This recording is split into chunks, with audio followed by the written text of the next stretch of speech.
Program. They are Raycon earbuds. Stay at home with better sound. More info at buyraycon.com/Tom. Omega XL, which according to clinical research helps joints. More info at omegaxl.com/Tom. CB Distillery, CBD for sleeping. More info at cbdistillery.com, code Tom. The Clean Phone Pro, phone sanitizer and charger. More info at thenewdealshop.com. Keeps hair loss treatment. More info at keeps.com/Tom. And Teeth, Smarter Pet Dental Health. For more info, teeth.com, code Tom.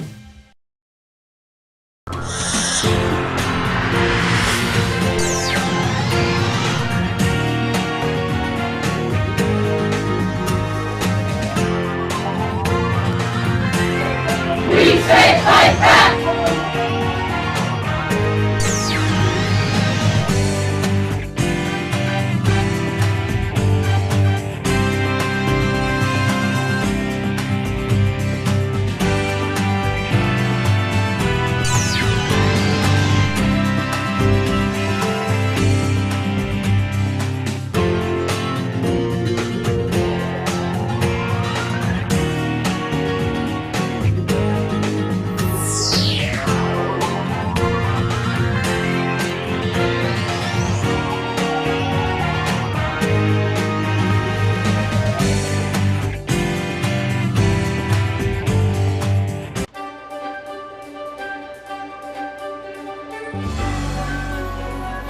Our book today in the Thom Hartmann Book Club is The Black Panthers, Portraits from an Unfinished Revolution, edited by Brian Shea and Yohuro Williams.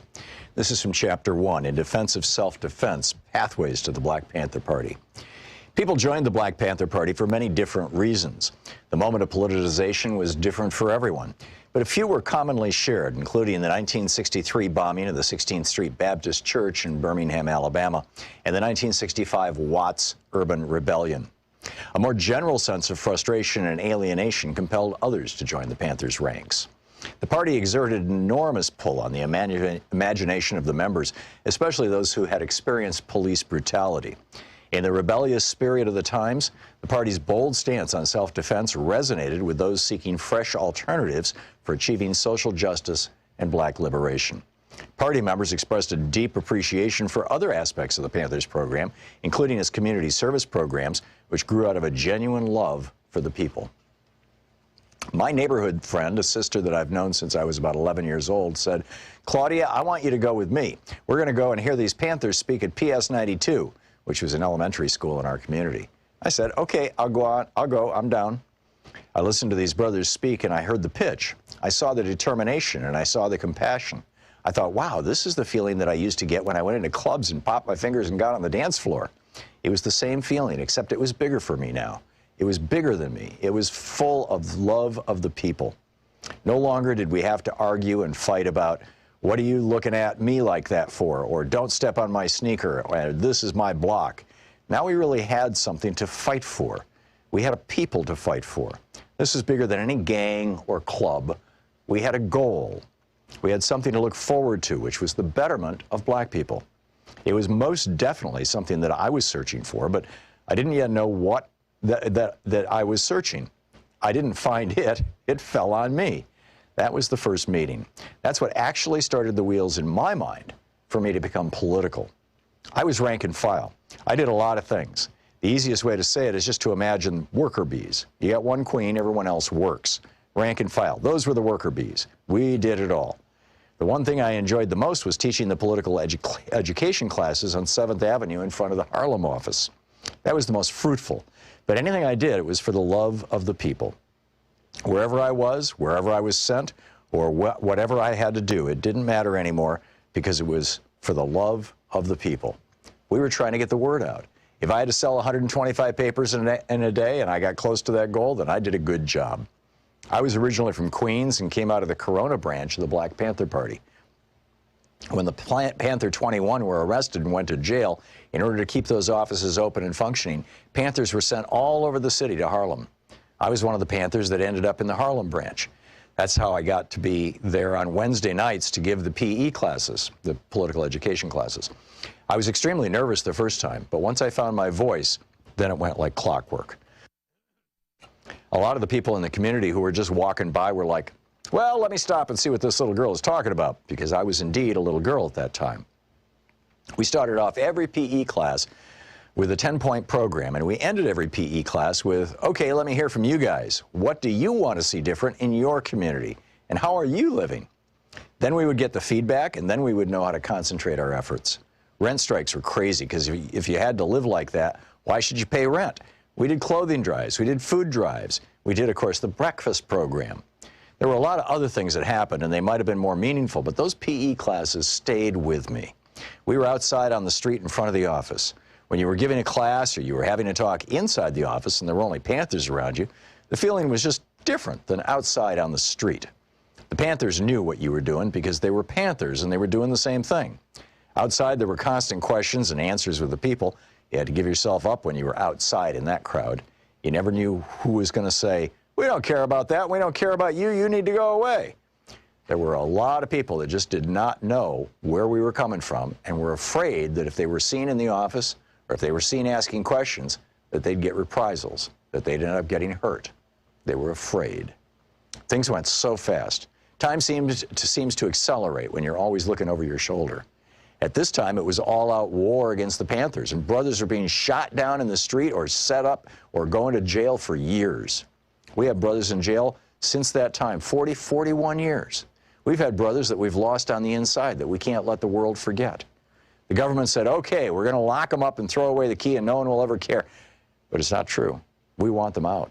We want freedom for all political prisoners. We don't want any more of them to die on the inside. That's the biggest injustice. There were times when our cadre consisted of almost nothing but women, and that was when the brothers were locked up or had to go underground. I remember being on a front line against a policeman on horseback and being 6 months pregnant. What we wanted was a simple street light, and we got the community out there and we blocked traffic. I didn't know whether I was going to be trampled, my baby killed, but I knew I had to be there. I was an active member of the party from 1968 to 1971, and in those few years, I aged 10, 15 years. We didn't have much time to be little girls. We went straight to womanhood. Talking about these things is bringing up all of these feelings, though I hadn't thought about or touched on them for a long time. It seems that as you get older and you look back on the things that you've done in your life, you say, oh my God, I could have gotten killed then. When you're young, fear is not really in your vocabulary. Once you look back, you wonder, why wasn't I afraid?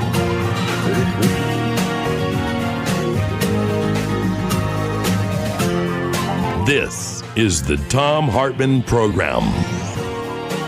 Top of the Monday to you. It's the first day of the Democratic National Convention, and we will be, we're going to have a bunch of guests on from there and throughout, the 4 days of the convention. Later on in the program today, in our second hour, Greg Palast is going to drop by. Is America finally waking up to the difficulty of mail-in voting and what we need to do to fix it? And Christine Pelosi is going to drop by about protecting the U.S. Postal Service whistleblowers, this specific campaign. Apparently, well, I'll let Christine Pelosi tell you about that in the next hour. Medea Benjamin is dropping by in our third hour. Don't be hoodwinked by Trump's UAE-Israel peace deal. This is going to be fascinating. So we've got a lot on tap here for you today. But to start out, David Sirota is with us. His newsletter, TMI, as in Too Much Information, is really doing great. It's really growing. DavidSirota.com. You can find the whole thing. You can tweet him at David Sirota. And I am a subscriber to TMI, and I recommend you be too. David has done some just absolutely great work. David, welcome back. I see your blogging or newslettering or whatever you would call what you're doing about how the U.S. Postal Service chairman has led the Senate GOP's $100 million Superpac. Now, that's not Louis DeJoy, right? That's right. That's the guy basically who hired Louis DeJoy. The Postal Service is governed by a governing board of appointees, which then hires the Postmaster General. And Donald Trump appointed, or not really nominated, a guy named Mike Duncan in 2018 to the Board of Governors.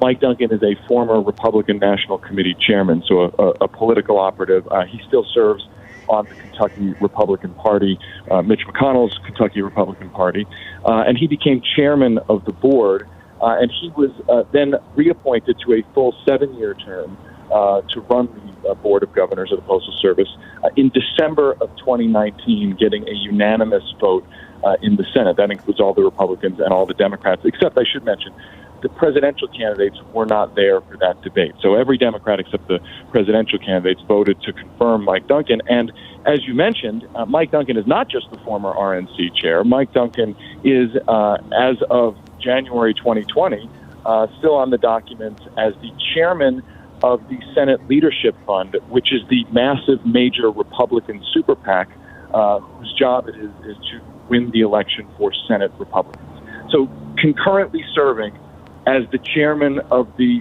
Board of Governors of the Postal Service and chairing the major Senate Republican super PAC designed to win the election for the Republicans.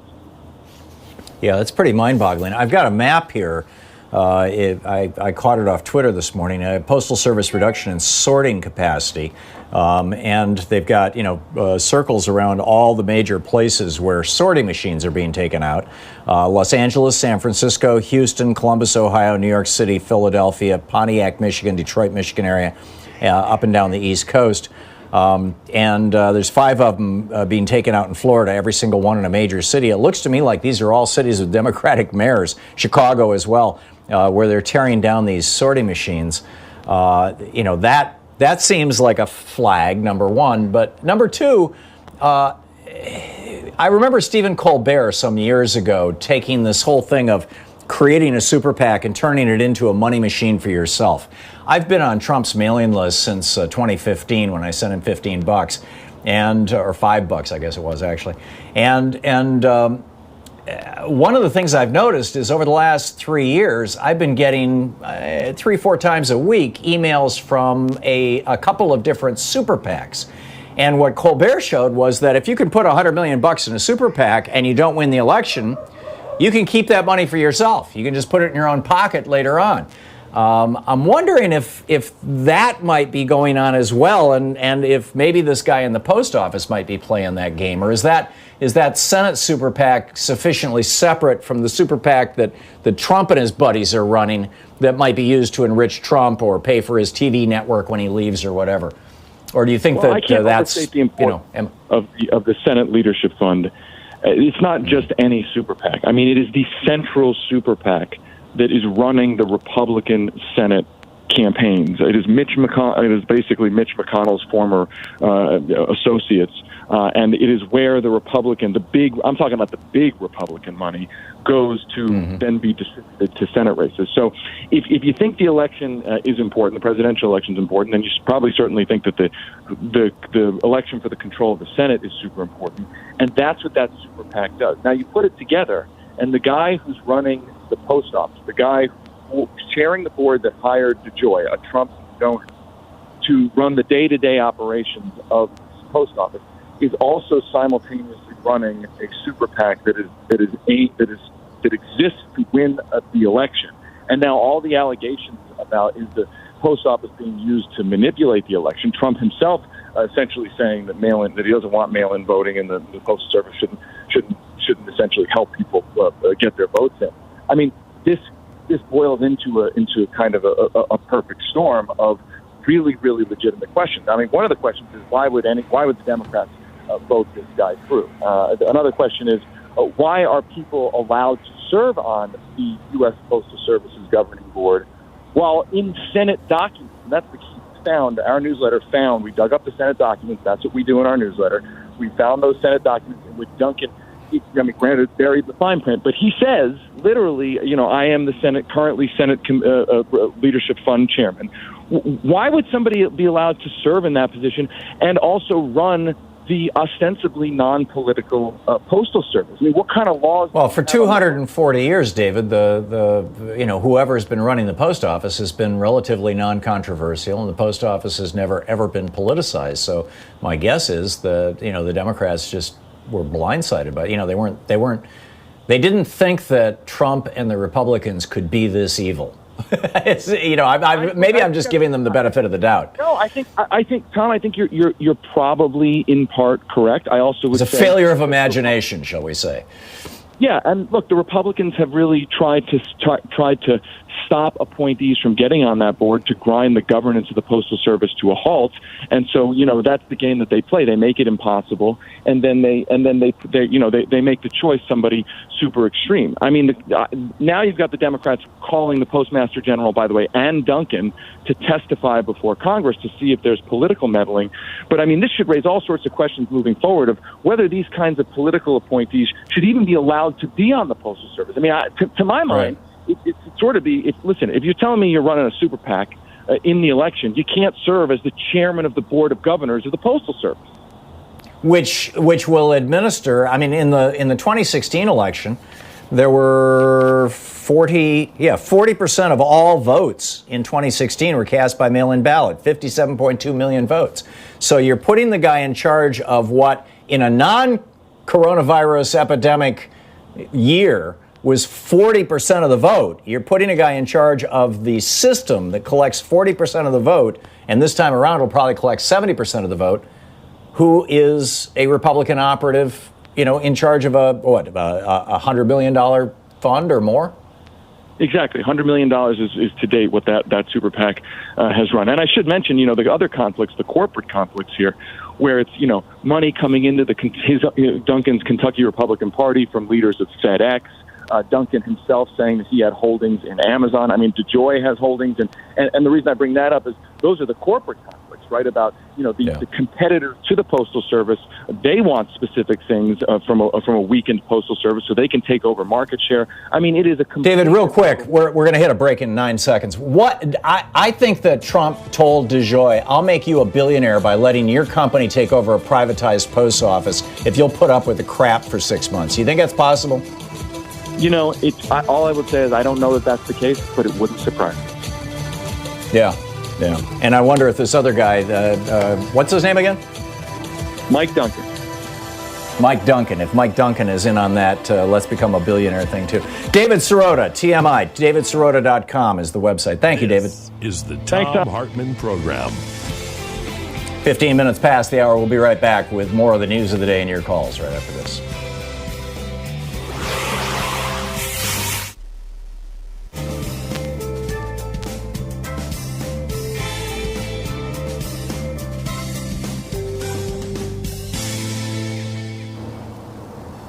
And welcome back.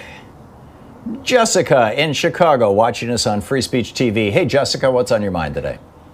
Hi, Tom. I'm putting on my protest sneakers tomorrow. There are protests all across the country at local post offices. And Indivisible is trying to get the word out.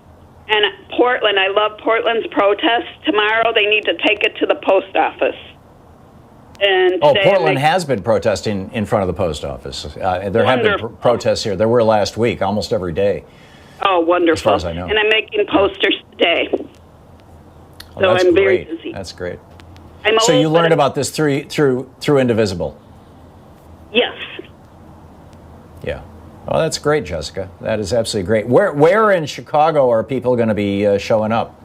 Or is that tightly held secret? Or just I'm just showing up at my town post office. It's all across. So just go to your local post office. Yes, all across. And all across the country. Republicans are doing it too, so I love it.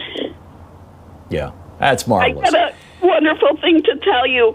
All my Republican side of the family, 8 of them are all voting for Biden and Camilla.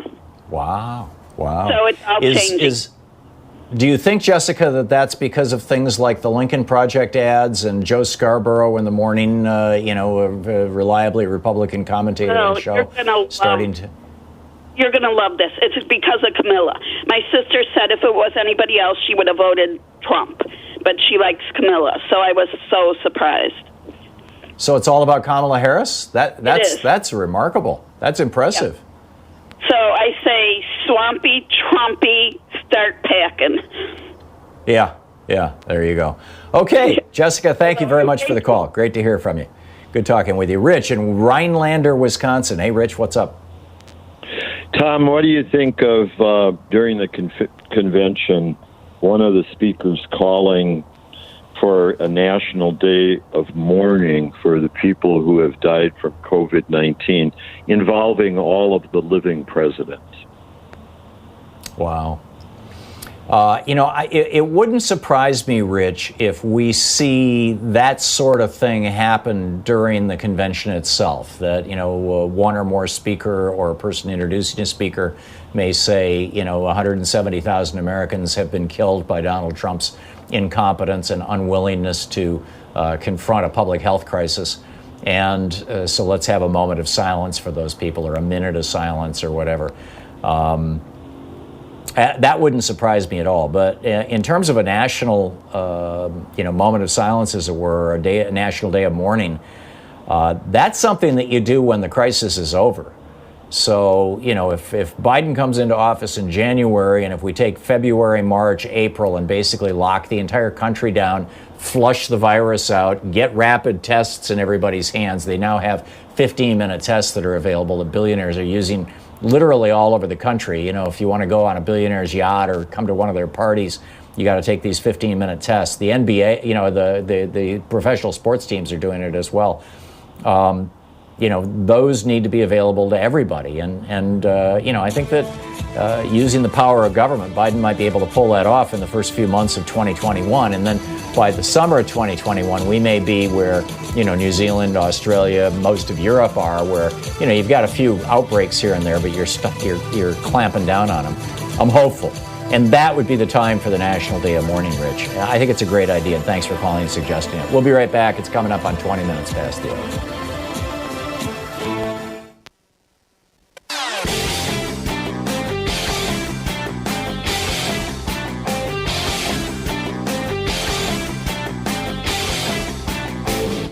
You can help America return to democracy by telling friends and family how to listen to this and other great progressive programs. Tag You're It. Hi, Thom Hartmann here. Hey, my new book is out, The Hidden History of Monopolies, How Big Business Destroyed the American Dream. We're having a coronavirus-safe book tour. I'll be at Powell's virtual bookstore event in conversation with David Corton, Tuesday, August 25th at 5 p.m. Pacific time. Go to powells.com and get your tickets for the live stream event. And on Friday, September 4th at 6 p.m. Pacific time, I'll be at a Town Hall Seattle virtual event, and you can get your tickets for that live stream event at townhallseattle.org. There are also links at thomhartmann.com. I'll be taking you from the birth of America through FDR to the Reagan Revolution and today. In the foreword of my book, Ralph Nader says, "This is the most important, dynamic book on the cancers of monopoly by giant corporations written in our generation," end quote. So be sure to go to thomhartmann.com and sign up for one of these two great virtual book signings, Powell's in Portland and Town Hall Seattle. Don't miss it and sign up now. Tag You're It.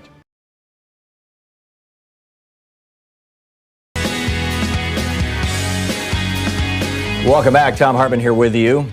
And, I wanted to share with you some thoughts I had this morning on this day.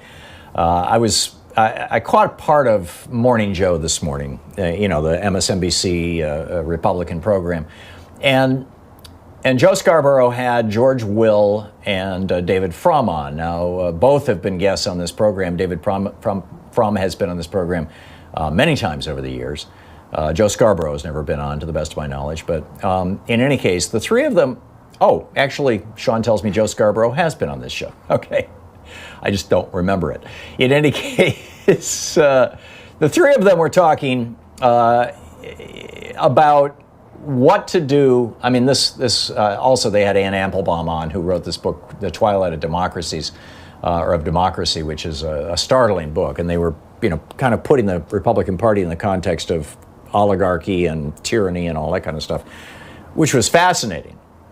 But then Scarborough kind of got into a conversation with Frum and George Will, David Frum and George Will, about, isn't it, unfortunate that Donald Trump has taken the Republican Party away from its traditional values of its conservative values, his phrase, of balanced budgets, personal responsibility, and small government. And I'm watching this, and they're all like, oh, yeah, we need to get back to that. Small government, personal responsibility, family values, balanced budgets. And I'm watching this thinking, oh, my God, these guys are going to try and run this scam again once Trump is gone. And they're just kind of getting ready for it right now. I mean, let's just analyze these three phrases: balanced budgets, personal responsibility, and small government. Balanced budgets goes back to the 1970s. Jude Wanniski was then a Republican strategist. He wrote an op-ed for the Wall Street Journal in which he proposed his two Santa Claus theory. Wanniski said that the Democratic Party since 1933 had been the Santa Claus Party. They gave Americans Social Security, Medicare, Medicaid, long-term unemployment insurance, food stamps, college loan and tuition support, federally guaranteed mortgage assistance, regulation of banks, foods, and drugs to protect consumers. All this stuff, Republicans opposed every single one of these initiatives. And Wanniski said that if Republicans wanted to figure out how to become Santa Clauses too, they should become the tax cut Santa Clauses. And the strategy goes like this: when Republicans are in office, cut taxes massively on rich people and big corporations, thus driving up the budget deficit hugely. And then when Democrats come into office, start yelling and screaming about the budget deficit and how it's going to destroy the country. And this would force Democrats to shoot their own Santa Claus.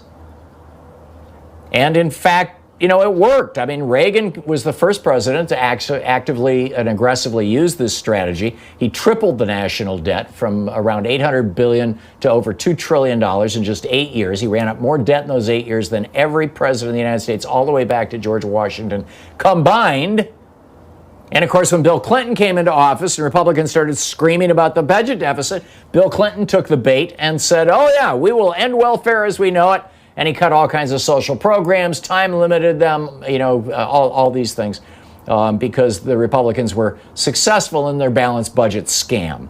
Personal responsibility, the second thing that these guys mentioned. Well, this is an old trope that white supremacists have been using since the failure of Reconstruction.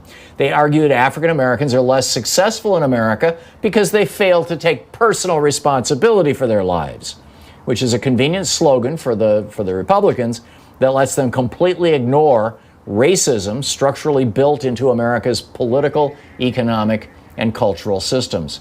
It also makes it convenient for Republicans to ignore the plight of poor white people trapped in dying parts of America like Appalachia, or struggling with issues of mental health or addiction.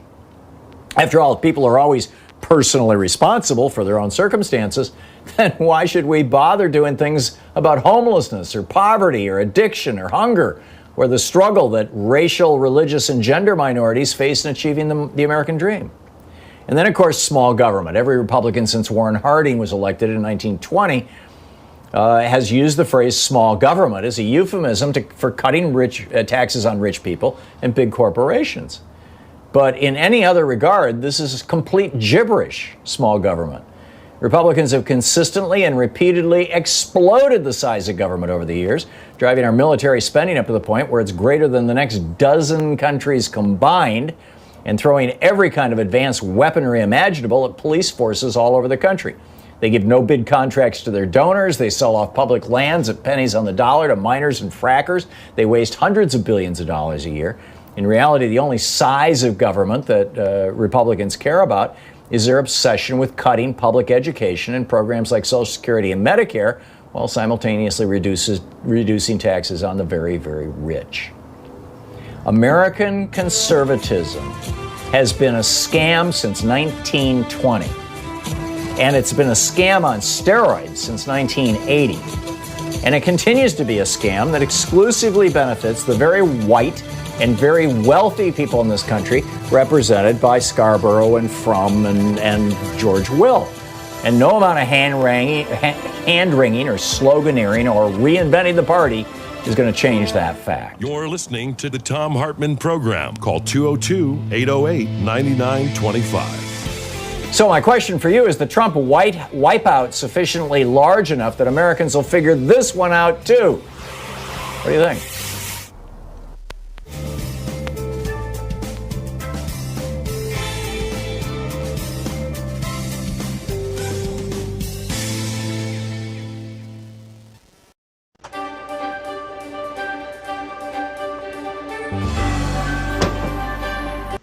Today's book in our book club is The Hidden History of the War on Voting, Who Stole Your Vote and How to Get It Back, by this guy, Thom Hartmann. This is from chapter 1, or from the introduction, actually. In 2016, 6% of Americans who were eligible to vote nominated Donald Trump as the GOP's presidential candidate. It was 8% for Hillary Clinton on the Democratic side. Trump went on to be elected president by 26% of eligible voters. The modern American oligarchs have largely stayed in power using 3 simple elements: explicit and overt racism, massive disinformation campaigns, and voter suppression. No ideas, no push for better schools, hospitals, airports, roads, or bridges, or reform of our health, energy, or financial systems. No promise of more and better jobs. None of these staples of past presidential campaigns can be found in pretty much any Republican advertising today.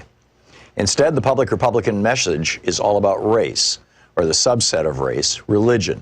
Muslim stands in for brown Arab in GOP speak, and immigration, aka brown people from south of our border, and socialism. Meanwhile, Republican secretaries of state across the nation are vigorously purging voters from the rolls.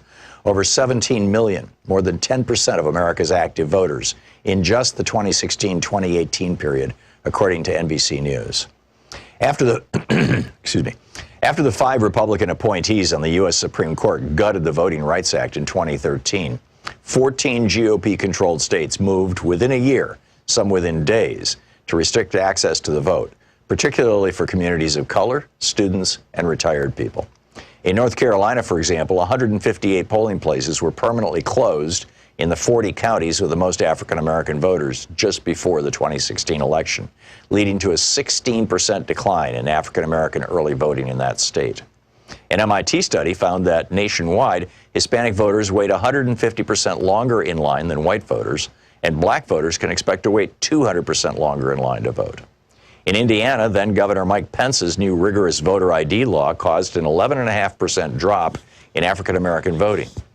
Students are suing for their right to vote, and retired people who no longer drive but care passionately about their Social Security and Medicare are being turned away at the polls by the hundreds of thousands because their driver's licenses have expired. The obvious failure of 40-plus years of Reaganomics and GOP policies to maintain a functional middle class in America has been a problem for the modern GOP. In 1974, for example, the GOP had outright control of only 7 states. The message, elect us and we'll help the rich people, just didn't generally resonate with American voters. It's the reason why, outside of the fluke elections of 46 and 52, Democrats controlled the House of Representatives outright for 3 generations, from 1933 to 1996, and controlled the Senate for most of that time.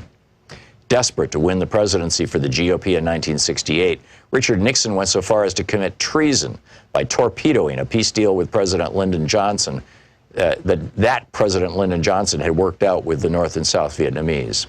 According to Abul Hassan Bani Sadr, then president of Iran, Ronald Reagan did the same thing by cutting a deal with Iran whereby they would hold on to the U.S. embassy hostages until after the 1980 presidential election, torpedoing Jimmy Carter's chances of re-election.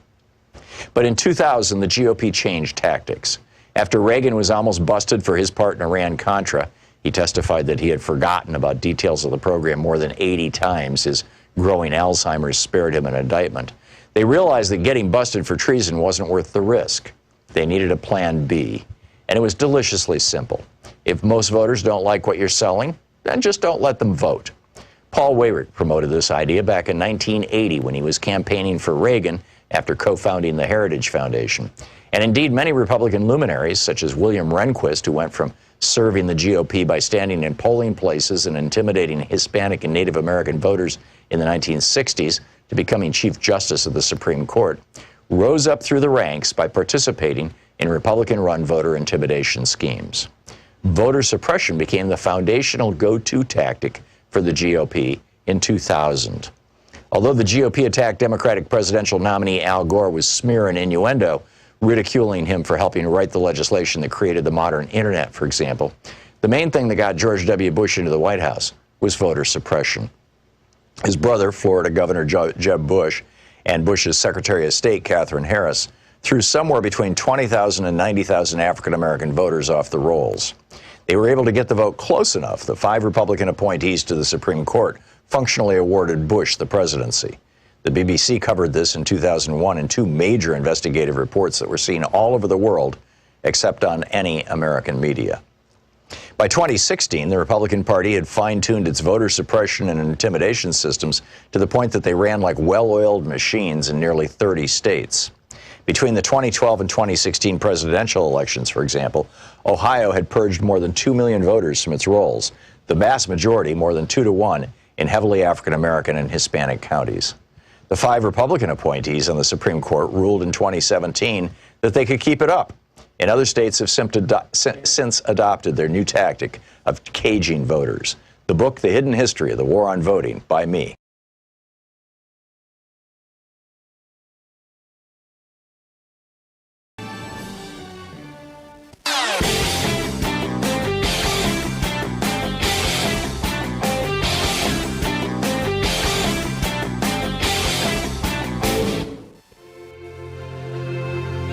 Coming up on the Science Revolution, Noah Greenwald from the Center for Biological Diversity is here on Trump's latest actions to weaken the Endangered Species Act. You know, as we destroy the wild, we destroy ourselves. Dr. Justin A. Frank, MD, drops by and says it is terrifying to have a president who is psychotic and explains why Trump hates anyone who is loved. Former Assistant Secretary for Health under Obama, Dr. Howard Koh, tells us how Biden will handle this pandemic we're in. And lastly, in Geeky Science, we find out how our bones are made of stars. The Science Revolution, wherever fine podcasts are available.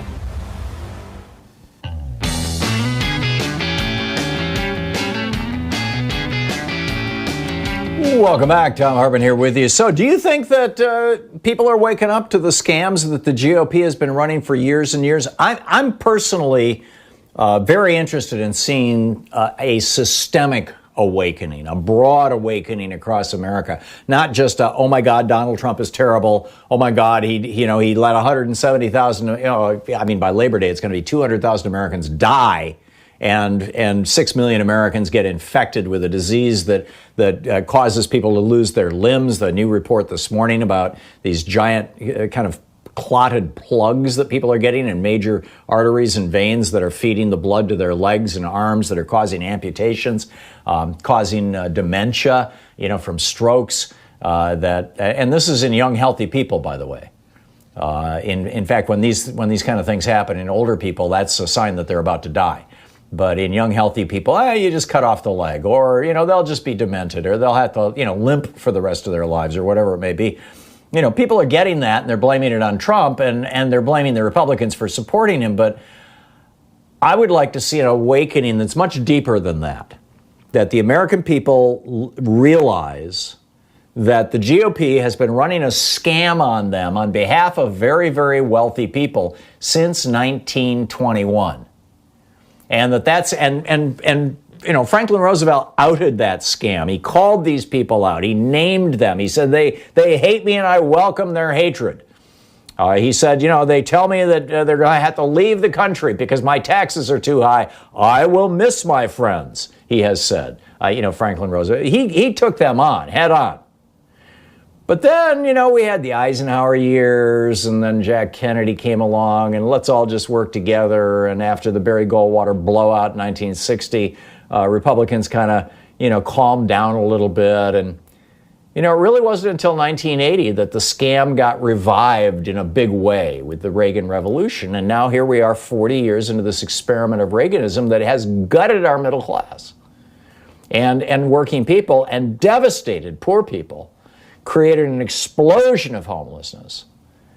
And the Republicans continue to try to run this con of, balanced budgets and small government and personal responsibility, all of which are catchphrases for maintaining a white supremacist, wealthy elite power structure in this country.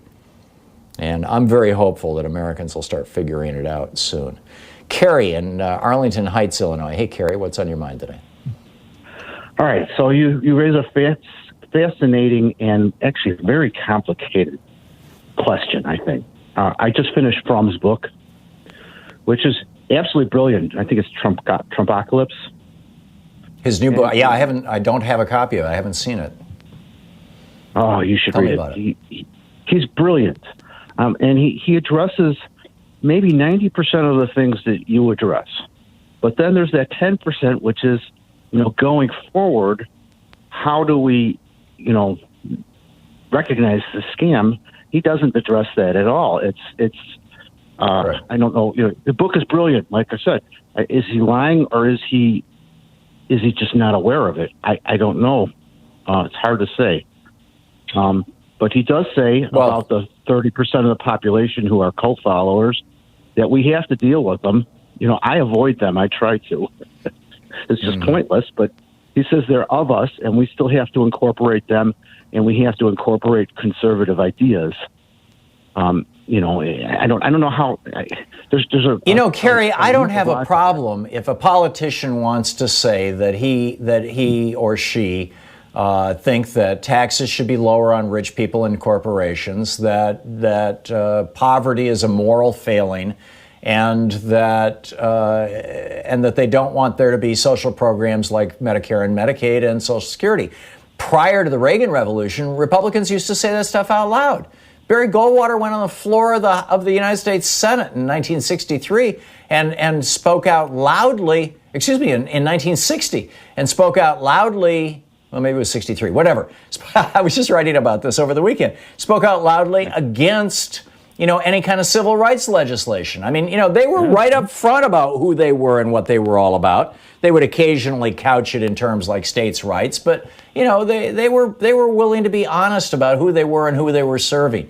Reagan turned it into a con, and that's what so offends me, frankly, Kerry, is that they're not willing to acknowledge who they are and what they're all about, and it disappoints me that yeah. Well, there's no shortage of these former Republican guys.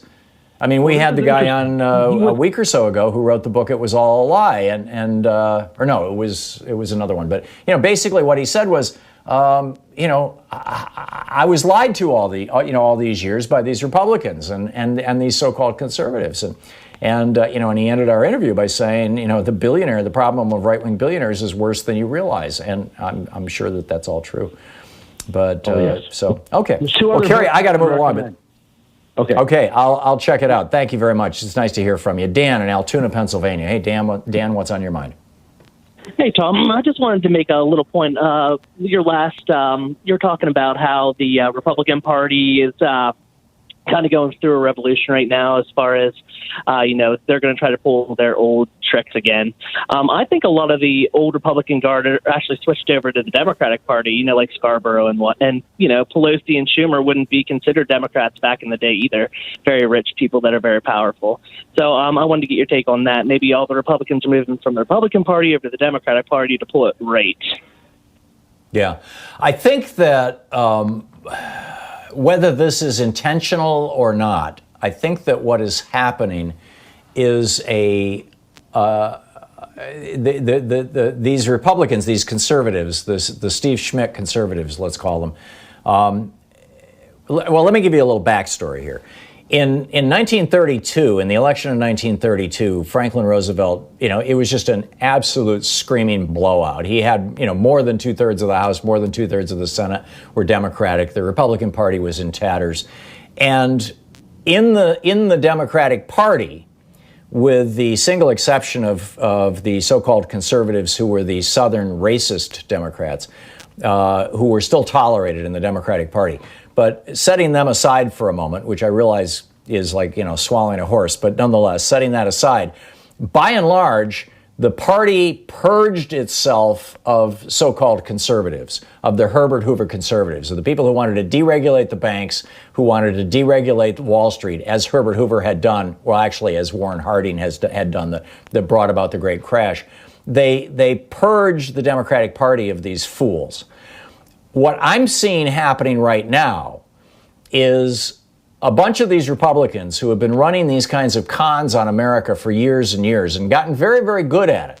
And I would point you to the guys who are running the Lincoln Project, for example, are essentially putting themselves inside the Democratic Party because they realize that what we're probably going to see in this election, barring massive, election fraud on the part of Trump and the Republican Party, what we're probably going to see is something like the 1932 election, which is a blowout. The Republican Party is going to be a shell of itself. It's going to be worse than it was in 1974 and 76 after Nixon. And as a result of that, or 76 and 78 and, after Nixon. And as a result of that, these guys are trying to establish that they are going to become the new, quote, conservative wing of the Democratic Party and shift the Democratic Party to the right. That's what I think is going on, Dan. And I hope the Democratic Party doesn't buy it. The fact that they've got John Kasich speaking at the DNC today, who is an open conservative Republican who is on the record as wanting to privatize Medicare, turn Medicare over to the big insurance companies, turn Social Security over to the big New York banks. He has been a creature of the big New York banks and the major Republican Party funders his entire career. He talks nice, but he's basically a sleazy right-wing conservative Republican, and has been his whole political career. And he's going to be speaking at the DNC tonight. That shocked me when that was rolled out. And what it tells me is that people like Kasich realize they want to continue to hold power. They want to continue to be able to serve their masters, the billionaires like Charles Koch and other right-wing billionaires who fund them. And the only way they will be able to do that effectively in the future, effectively enough that people, the big funders will give them big money, is within the Democratic Party. And so they're just changing their spots, as it were. Does that make sense? Right. Well, yep, at least the AOC gets 60 seconds. So, that's all that matters. Yeah, we should be grateful for small gifts, right? Right. I think AOC is getting more than 60 seconds, isn't she, Dan? No, I think it's just 60. It's a pre-recorded 60-second message, just a minute. Really? Wow. Yeah, so it's a slap in the face. This whole convention is a slap in the face to progressives, but I digress. Yeah. Well, for the moment, we're going to have to suck it up because something more important than the fate and future of the Democratic Party is at stake, and that's the fate and future of the entire damn country. Dan, thank you for the call. 45 minutes past the hour. We'll be back with more of your calls in just a moment. Stick around. It's the Thom Hartmann Program.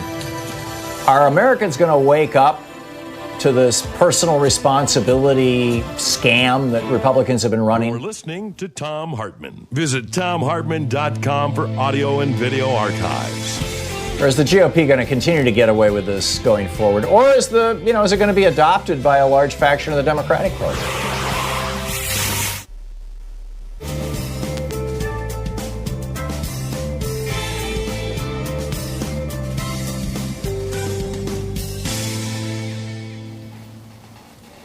And welcome back. Let's see here. Brian in Aliso Viejo, California. Hey, Brian, what's on your mind today? Correct. Hi, Tom. Yeah, Brian McFadden. I actually want to respectfully disagree with you about something, but first I want to share that I called the California governor's office and said that I wanted Congressman Ro Khanna of California's 17th District to replace Kamala Harris come January as VP. I got right through it. Took me less than 60 seconds, and I would like to encourage your listeners to do the same. He sees how critical it is to battle climate change. And that's the number one priority, Tom. I watched your and Leo's short last hours, and I'm sorry, but if we go extinct, it won't matter how many jobs were created or how the economy was doing earlier that year. That's straight out of my screenplay. And I did discover, Tom, in reading The Prophet's Way, that you and I actually share the same purpose to prepare the world and the people in it for the coming of the new age. And I believe that's an age where we no longer have to worry about our species going extinct. And also at our own hand, and I also believe it's an age of compassion. So I'm going to ask you to please stop using the phrase Trump humper. I don't believe it's respectful. It's provocative for any conservatives. I don't think Republicans, and particularly those Republicans who support Donald Trump, are worthy of respect, Brian. Their behavior diminishes them, and I'm willing to call that out. It's not a phrase I use very often, but I will continue to use it. Well, okay, that's fair, but I do believe that compassion is very important, and even if we don't respect them, Tom, and I'm I'm kind of right there with you on that. That's very challenging, but I believe everyone is deserving of compassion, and we need to show compassion of those who aren't ready to escape the matrix. Okay, that's a paraphrased quote from Jesus. I think Trump Humper is a lot friendlier than Nazi, which would be my alternative. It absolutely is. Term for it absolutely is. But you know what, Tom, we all have the earth as our mother, and that makes those who have been infected by hate our brothers and sisters. And you don't turn your back on family, Tom, especially not when they're sick. You know, we need to take the high road. Okay, we need to pray for these people. May God have mercy on their souls. You know, there but for the grace of God go we. I mean, I get the frustration, but I'm good, wonderful. Please continue. But not in public. It's I mean, that Sermon on the Mount, right? 101. Yeah. Pray in secret. Okay. Maybe we can agree. Jerry Falwell never learned. Yeah. No. Well, maybe we can agree to disagree on this, Tom. But there was one other thing I wanted to say, if I may. I am humbled to share that my screenplay is being considered to be adapted into Last Hours of Ancient Sunlight, the feature-length motion picture drama by Apian Way Productions, owned by your friend Leonardo DiCaprio, who hopefully will not only produce but also star as the bipolar environmental activist protagonist. I think this would be a huge victory for all of us, if for no other reason than the book sales will go through the roof, and it's a very important book. And I'm excited about this, and I think "We Are the World" would make a perfect theme song. What do you think? Good. I wish you the very best, Brian. It's anything around the environment is a worthy project. Brian, thank you very much for the call. We'll be back. It's coming up on 10 minutes before the hour. Stick around. We'll be right back.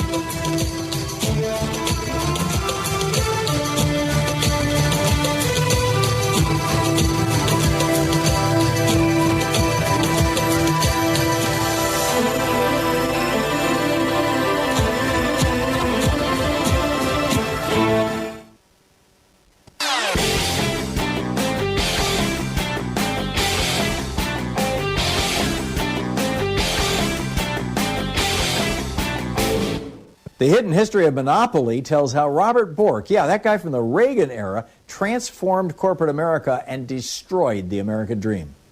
So what if...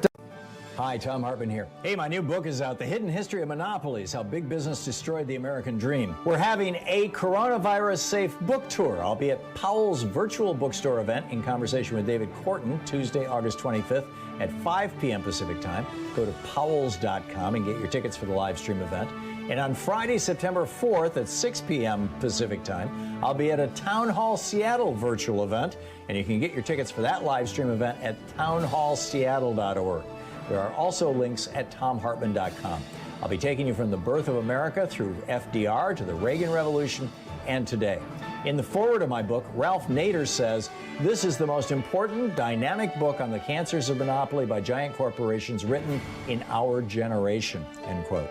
So be sure to go to thomhartmann.com and sign up for one of these two great virtual book signings. Powell's in Portland and Town Hall Seattle. Don't miss it and sign up now. Tag you're it.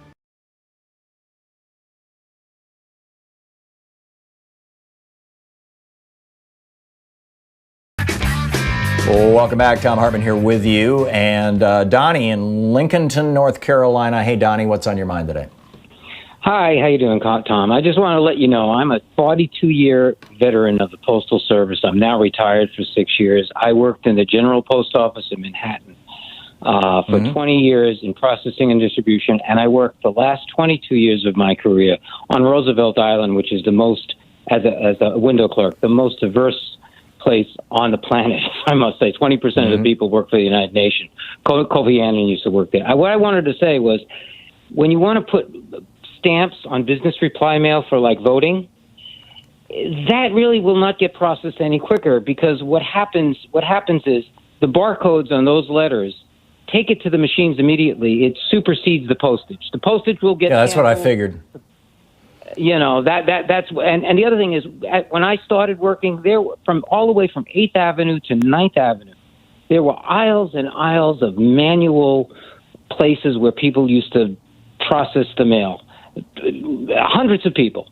That was all gone by 1980. There is no way that you can manually process the mail anymore. You mean because it was automated? 1980. Because it went automation, yes. And that's why they put the barcodes on.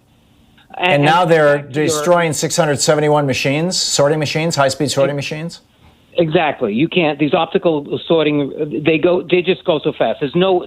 They gutted that whole manual aspect. And getting back to what you said with David Sirota about the Board of Governors, back a few years ago, they had FedEx. They contracted with FedEx to use FedEx airplanes to deliver express mail, and then they put FedEx boxes in front of the post offices.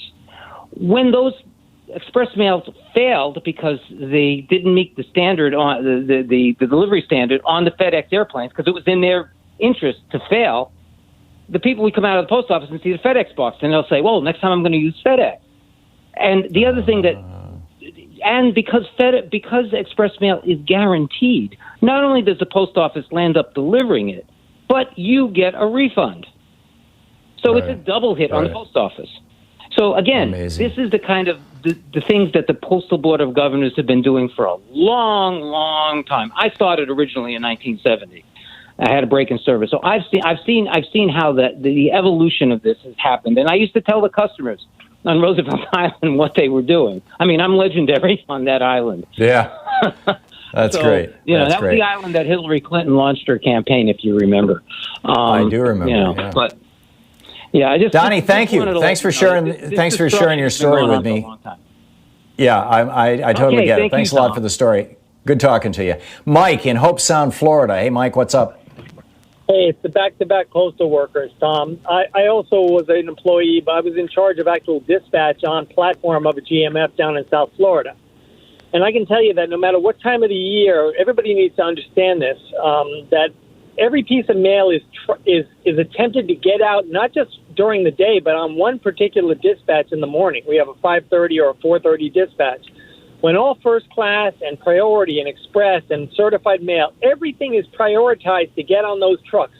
And the only thing that's left behind, if we don't have room, is bulk mail, which is media mail or, junk mail, basically they call it. Right. But it's bulk mail.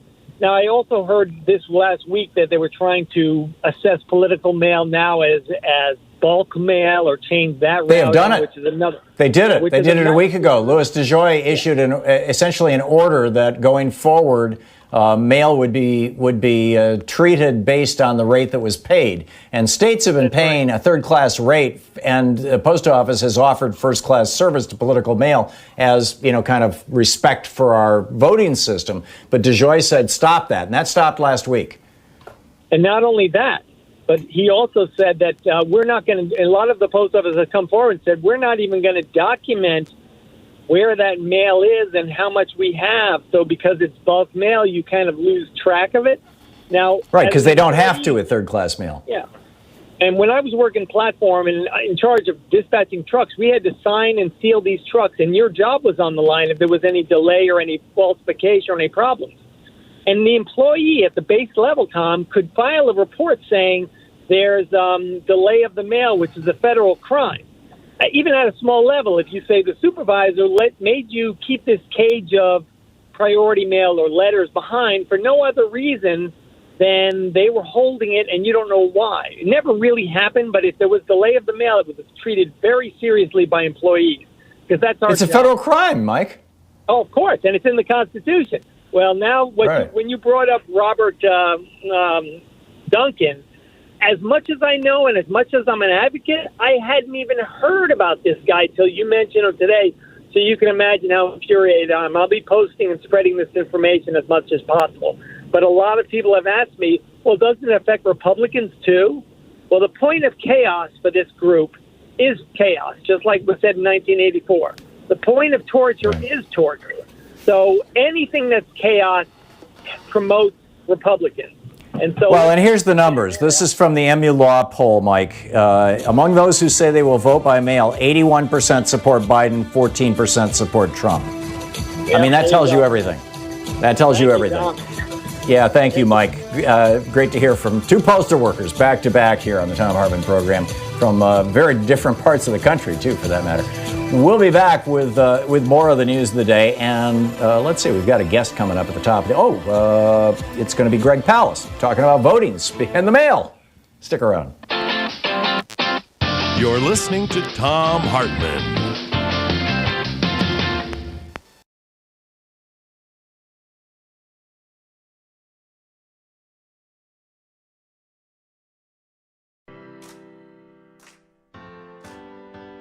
These companies support the Thom Hartmann Program. They are Raycon Earbuds. Stay at home with better sound. More info at buyraycon.com/Tom. Omega XL, which according to clinical research helps joints. More info at omegaxl.com/Tom. CB Distillery, CBD for sleeping. More info at cbdistillery.com, code Tom. The Clean Phone Pro, phone sanitizer and charger. More info at thenewdealshop.com. Keeps hair loss treatment. More info at keeps.com/Tom. And Teeth, Smarter Pet Dental Health. For more info, teeth.com, code Tom.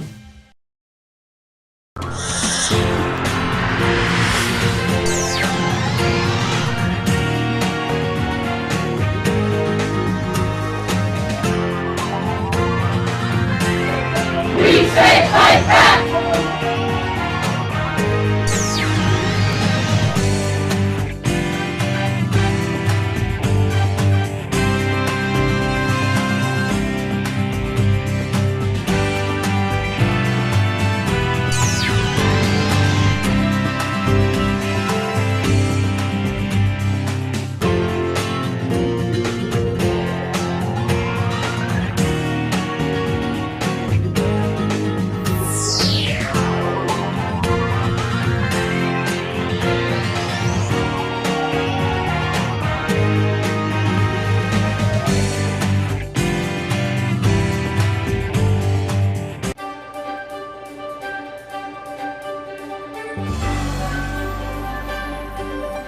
Our selection today for the Thom Hartmann Book Club is This Land, How Cowboys, Capitalism, and Corruption Are Ruining the American West by Christopher Ketchum.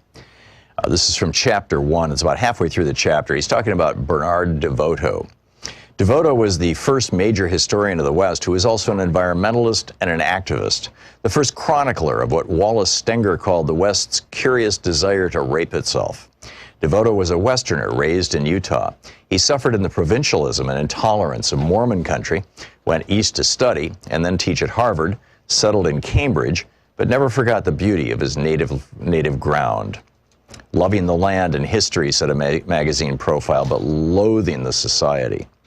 His histories, novels, criticism, his essays in Harper's Magazine were for 20 years, where for 20 years he wrote the oldest column in American journalism, Easy Chair, pointed always west.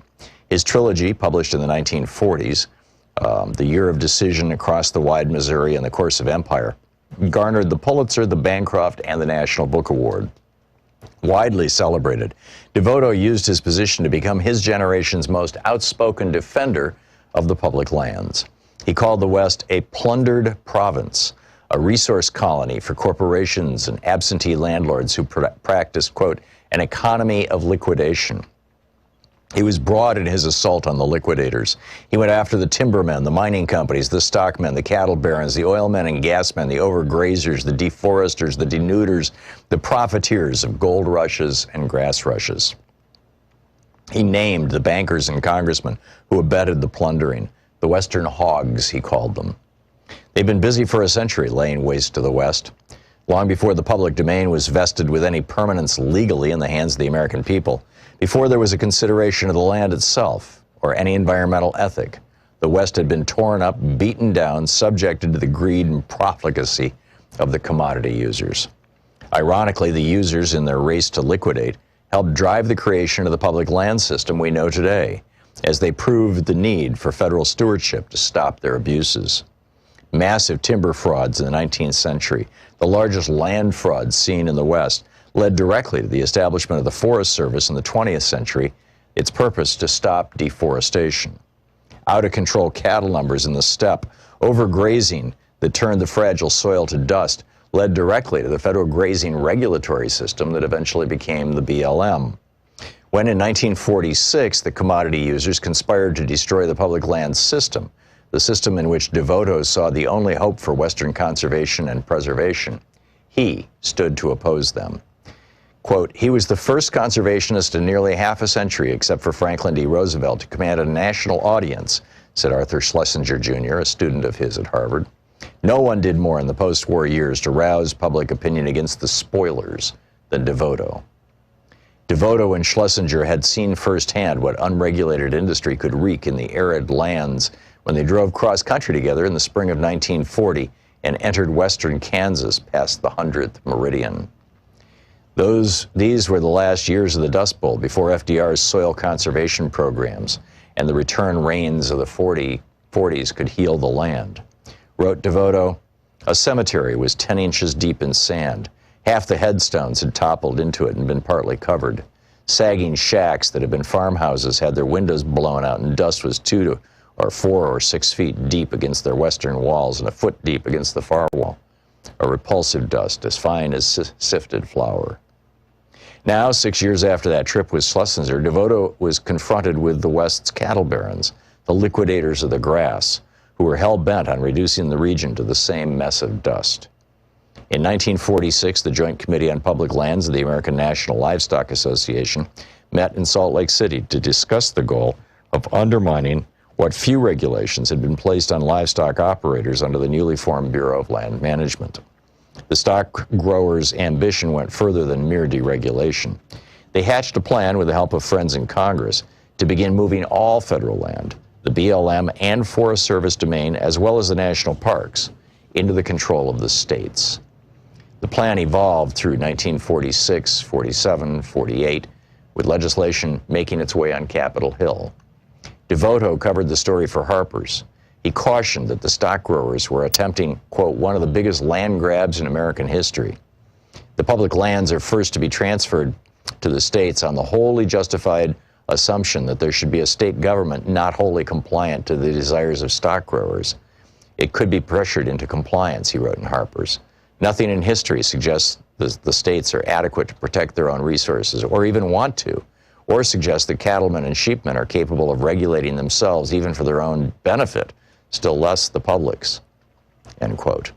The long-term plan, he said, was to get rid of the public lands altogether, to place the common possession of the American people into private hands.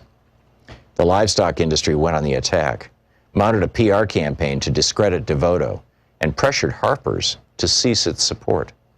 Unmoved, the magazine continued for 3 years to publish his relentless exposés of the intrigues in the state houses and in the Western Caucasus. DeVoto had convinced the editors, when no other publication that mattered in the East cared, that the threat of such land transfer was an existential one. This Land by Christopher Ketchum.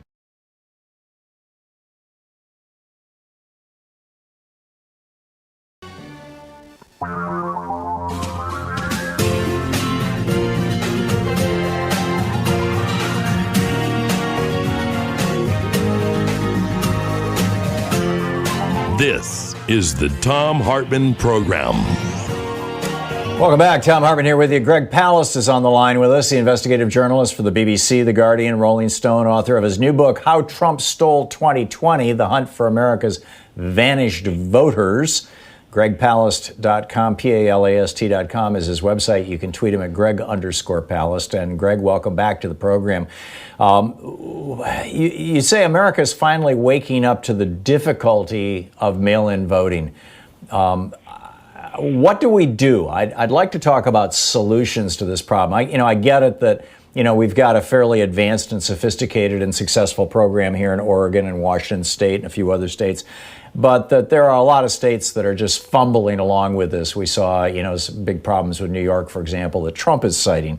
And there are, of course, Democratic strategists who suggest that the whole thing that Trump is trying to do right now is simply to undermine people's faith in mail-in voting. So people who are, unwilling to go to the polls, again, this extraordinary poll that shows that of those who say they will vote by mail, this is from MU Law Poll, 81% support Biden, only 14% of people who say they're going to vote by mail support Trump. That basically, all this stuff about mail-in voting is a way to try to discourage Democratic voters. So, give us your take on all this. Well, one, let's thank the Postmaster General for making it clear that they are trying to steal this election.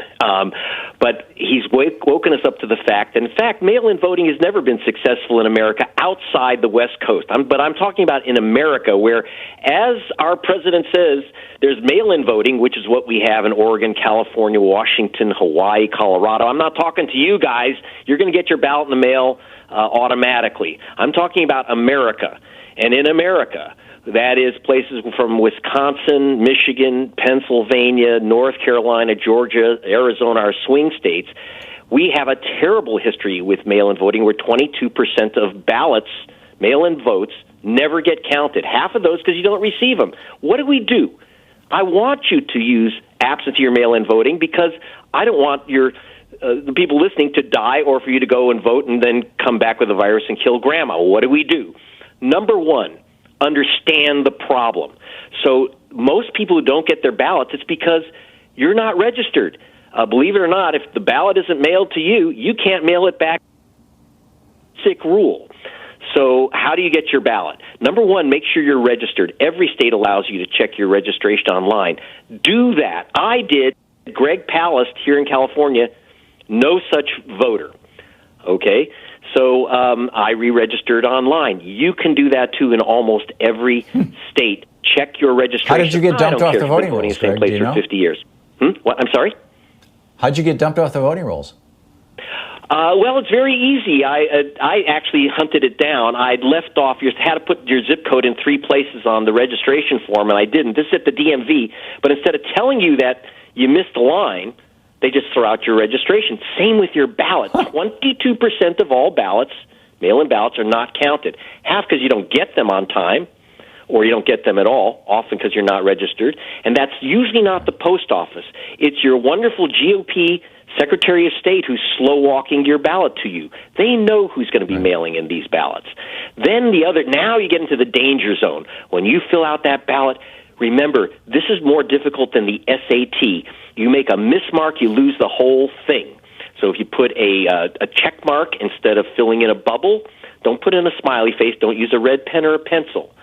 In New York, we had 28% of all ballots were challenged, and this was by the Democratic Party leadership challenged those ballots. So when the Democrats challenge more than 1 in 4 ballots, imagine what the Republicans will be doing in November. So don't let them challenge. Follow the rules exactly. We had hundreds of ballots thrown out in New York because the ballots didn't seal properly and people put tape on the ballot. You just invalidated your vote. 624,000 people in 2016 lost their mail-in ballots because someone challenged their signature. Now, Tom, did we have 624,000 fraudulent voters? No one was arrested. You get some boogaloo. Greg, how does that compare with the number of people who show up to vote? Like like you went in Georgia with Christine. I'm forgetting your last name. Martin Luther King's niece. Yes, Christine Jordan. Martin Luther King's. Christine Jordan. That's right.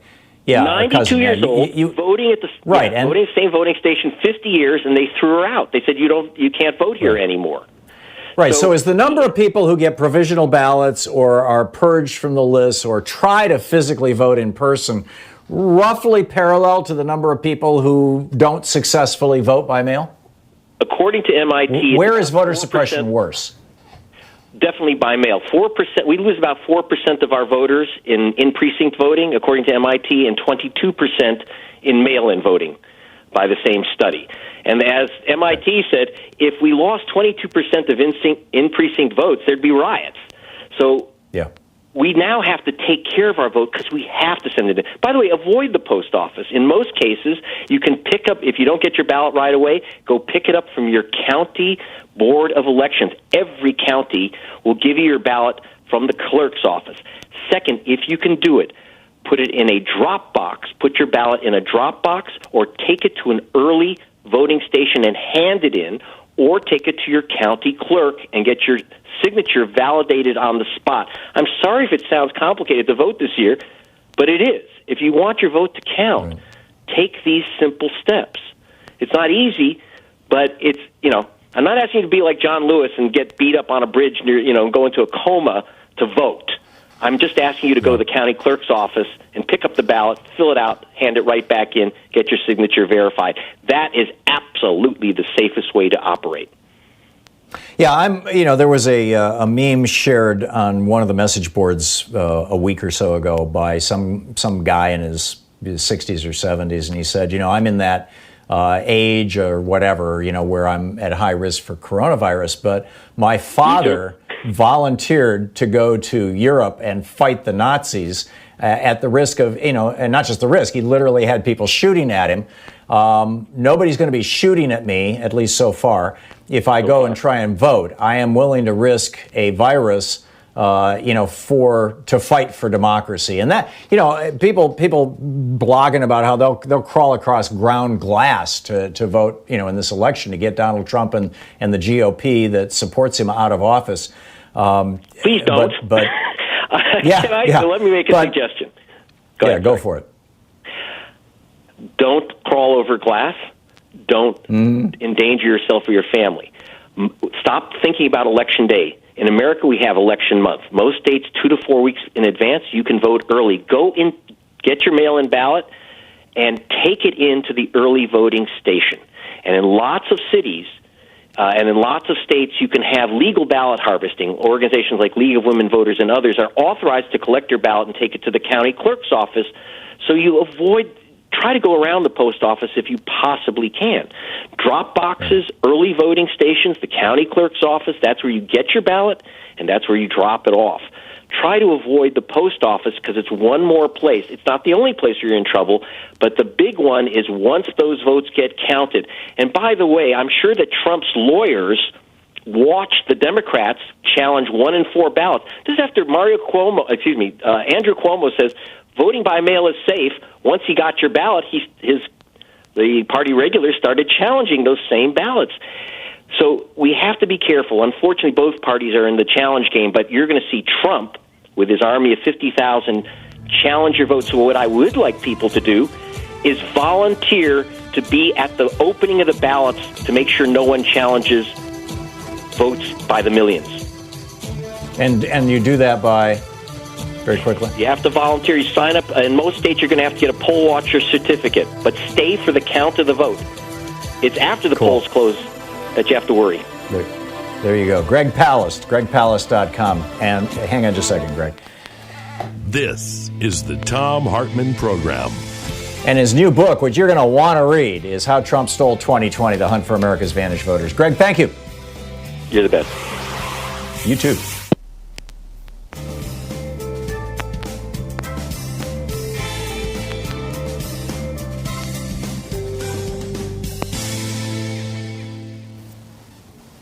And welcome back. Holly in Silver Springs, Maryland. Hey, Holly, what's on your mind today?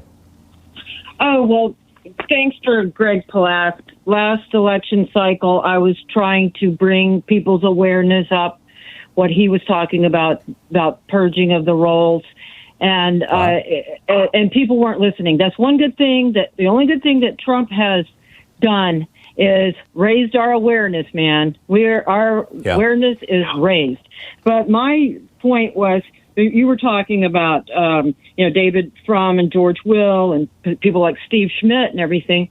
They're all well and good. They're very intellectual. I agree with a lot of what they're saying. But my big red line and what Democrats have to realize and articulate is the role of government. Nobody's really taking up for it, and that's what they are attacking. It's basically that's a basic thing that's happening here.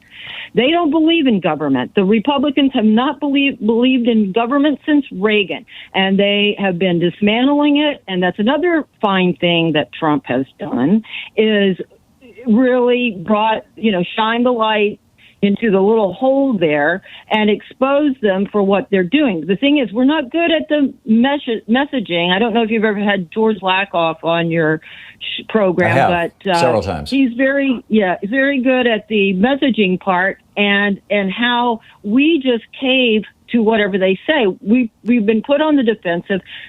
We're not good at messaging. We're not good at articulating that. And I think if we brought that to the forefront and raised awareness about that, it's really easy. It's a really easy argument to make. That's what I say to my Democratic friends. And also the other thing is we've got to realize that it's across the board. It's moderate Democrats, it's left, right, center Democrats all believe in government. So the purity test has got to go out the window. Any Democrat is fighting for the government, basically. And so that's why Biden's fine. He's coming in and he's bringing a whole cadre of people, left, right, and center. And I have friends that are balking again and even saying they're going to vote for Trump. I don't know if they're saying it just to get a rise out of people. But we are fighting. We've got to fight for the government. We've got to frame it that way. There's nothing wrong with government. We've been put on the defensive. Oh, I'm the government and I'm here to help. Yeah, okay, great. That's a good thing. Yeah. That's not a bad thing. The big point here, Holly, and the reason why these guys have spent the better part of really since the Harding administration, but on steroids since the Reagan administration, trashing the idea of government, is that there is only one agency that has the power to push back against billionaires and giant corporations, and that's the power of government. Exactly. Government is the only thing that can push back against them and protect the average working person, whether it's in the workplace, whether it's in the marketplace, whether it's in the ballot box, and that's why they hate government.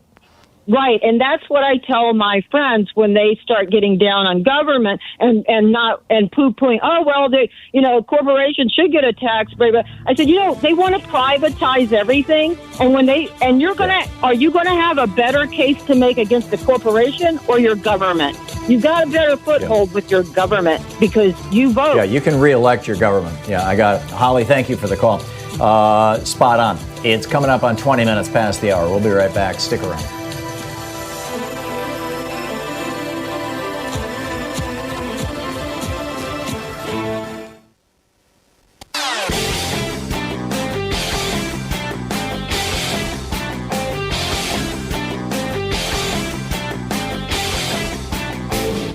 The Hartmann Report is a free daily podcast 7 days a week, and you can find our entire 3-hour podcast over at thomhartmann.com.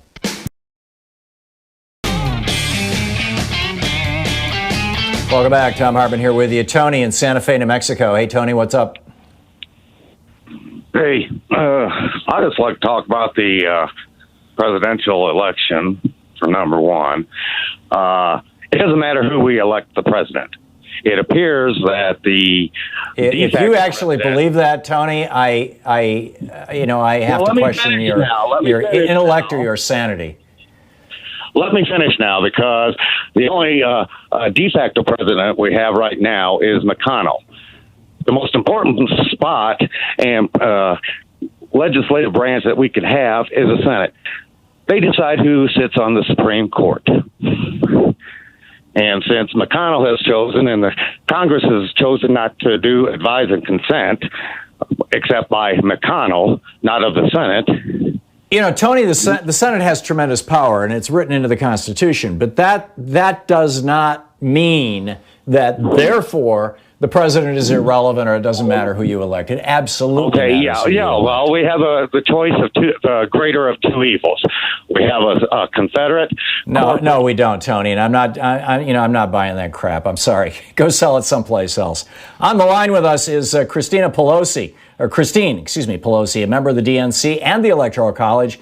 In 2016, she served as a presidential elector for the state of California. She's the author of Campaign Boot Camp and Campaign Boot Camp 2.0. Democrats.org is the website. The Twitter handle is SF Pelosi. Christine, welcome back to the program. It's been a while since you've been on. Give us your take on this whole Protect U.S. Postal Service whistleblowers campaign. Well, good morning from California. Thank you for having me as I engage in the multitasking of my daughter's first day of public school on Zoom and the Democratic Convention activities and the advocacy for some of the whistleblowers in particular and all of the postal workers writ large. But essentially for the past several years, I've done a lot of work in the space of workplace harassment, discrimination, bullying, and abuse. And so over the years, through my SF Pelosi Twitter feed, I get a lot of information from people who are whistleblowers of one type or another. And there's some people I've been working with for several months who themselves or their family members are postal employees. A few of them have, given me permission to share certain information about them. They are, some of them are African American. Some of them have had COVID scares. One was actually on a respirator.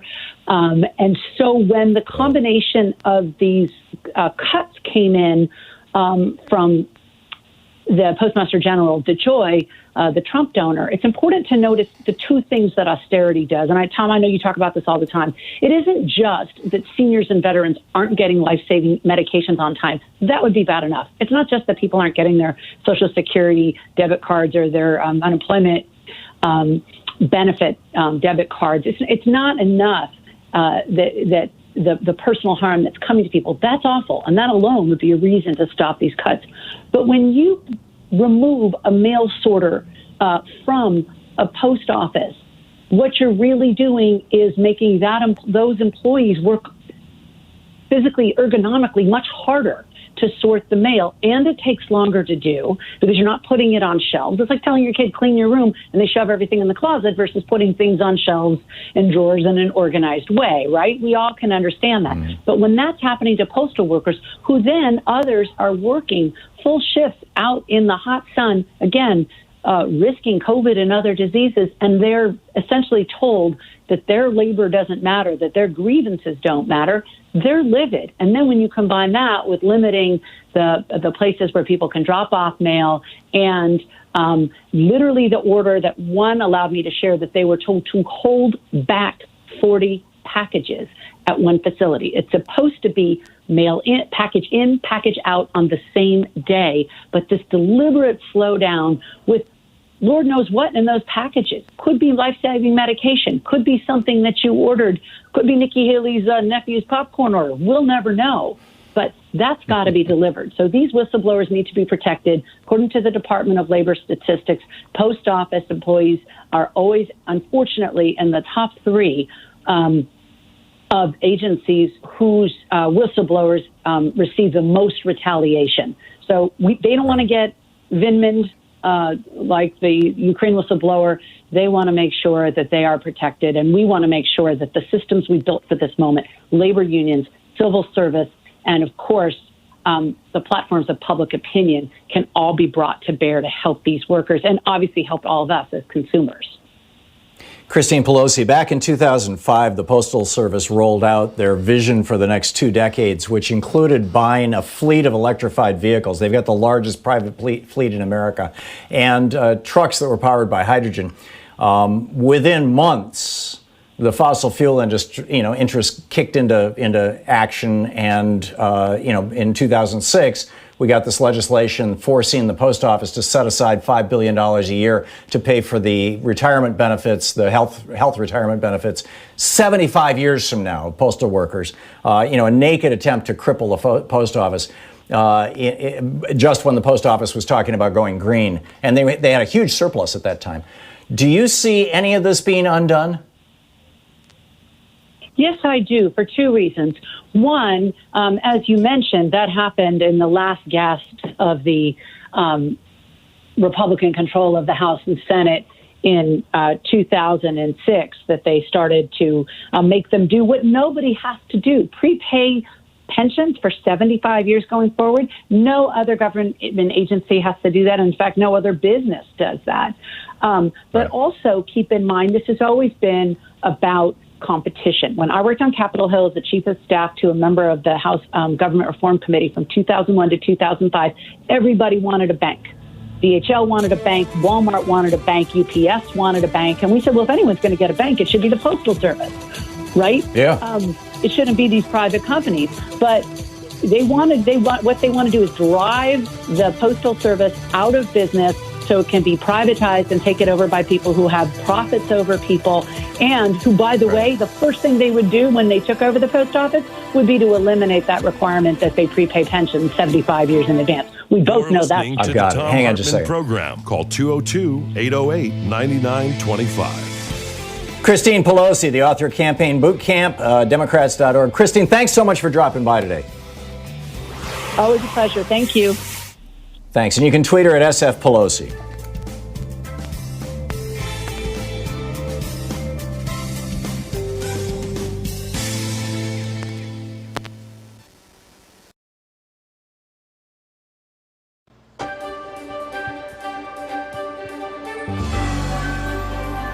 Our book club book for today is Talk Radio's America by Brian Rosenwald, subtitled How an Industry Took Over a Political Party That Then Took Over the United States. This is from the introduction. August 1, 1988 marked the beginning of the long road to President Donald Trump.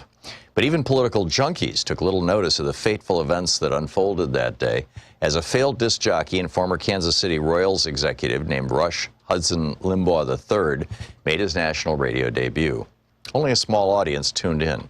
So poorly commemorated was the moment that we don't even know how many stations broadcast day one of Limbaugh's syndicated program. Limbaugh claims the show began on 56 affiliates, while other counts range from 57 and 87. From the beginning, the show was brash, entertaining, controversial, and boundary-pushing. Before Limbaugh, this sort of programming did not exist outside major cities. In 1983, there were just 59 talk radio stations nationwide, and the program on many of those stations consisted of advice shows, staged interviews, and caller-driven discussions of everything from neighborhood schools to abominable snowmen. Most talk radio programming focused on local concerns, and most of the industry's stars, such as Larry King and Sally Jesse Raphael, had left-of-center views but rarely shared them. At the time of Limbaugh's national debut, talk radio had negligible political impact. In talk radio hotbeds such as Boston, hosts might influence local and statewide policy debates, especially on visceral issues such as seatbelt laws. But talk radio was not a partisan force, and it had no role in national politics. In fact, the wall-to-wall conservative political talk stations that dominate the AM airwaves today were impossible until 1987, thanks to a regulation called the Fairness Doctrine. That year, however, the Federal Communications Commission eliminated the policy, which required broadcasters of opinionated programming on controversial issues to offer an array of viewpoints. In this more permissive environment, Limbaugh would go on to revolutionize the radio business. In doing so, he helped unintentionally to spawn a major new political player. Within a decade, the broadcast format he inaugurated aired on more than 1,000 stations and kept millions company as they commuted, worked, and shouted back at their radios. It took just a few years before conservative talk radio began to influence national politics and public policy. That influence only grew throughout the decades as the business changed. Over the course of the 1990s and early 2000s, the number of nationally syndicated talk shows rose dramatically, and the content of talk radio programs became increasingly political and conservative. Liberal pundits and some scholars agree on the broad outlines of the story. Conservative station executives, conspiring with their Republican allies, built a format modeled on Limbaugh's program, and thousands of Limbaugh wannabes cropped up all over the country. Executives, hosts, and politicians turned talk radio into an appendage of the Republican Party, using the platform to get Republicans elected and advance the party's agenda. The success of talk radio led to the development of partisan and ideological cable news networks, and some hosts complemented their radio shows with primetime cable programs. Eventually, this content found a home in the new digital sphere, with equally strident cheerleaders proliferating on blogs and other online publications. This narrative makes sense, especially to liberals. After all, many conservative media executives and their corporate political action committees donate to Republican candidates, and most hosts champion conservative candidates and causes. But this narrative is wrong. In reality, the story of talk radio's emergence as a popular conservative format and the impact it had on American politics weaves together two, But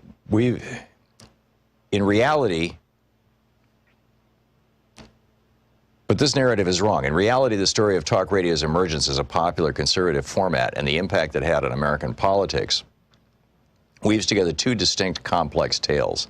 Neither has anything to do with the conspiracy to create a media servant of the Republican Party. The first describes how talk radio spread across America, in the process saving AM radio from financial ruin. Limbaugh had no intention of affecting elections or legislation, and no inkling that he could. Nor did any of his early successors. The The executives who gave these hosts a chance also had no interest in political outcomes. Hosts and their bosses were in business. They wanted to captivate listeners and make money, and they discovered, essentially by accident, that conservative political talk in the mouth of an entertaining personality achieved this. Conservative hosts had strong opinions, but their primary goal was, and still is, financial gain. And it is because they realized financial gain that more and more stations invested in their style and content while divesting from competing formats. The second story concerns talk radio's transformation after 1995 into an almost entirely conservative and doctrinaire medium that eventually spawned successors in other media, took over the Republican Party, and reshaped it in hosts' and listeners' image. Limbaugh was a great innovator, but he didn't change American media and politics all at once or on his own. In conservative talk radio's early days, hosts shared stations with liberal talkers and apolitical programs. There was not an immediate sense that conservative radio was the future either. But gradually, its success snowballed thanks to trial and error in the radio business, regulatory changes, political events, happenstance, and most importantly, listener behavior. Hosts also got a boost from marginalized conservative Republican politicians who realized that talk radio would enable them to circumnavigate the mainstream media, and deliver their message directly to voters. The book, Talk Radio's America.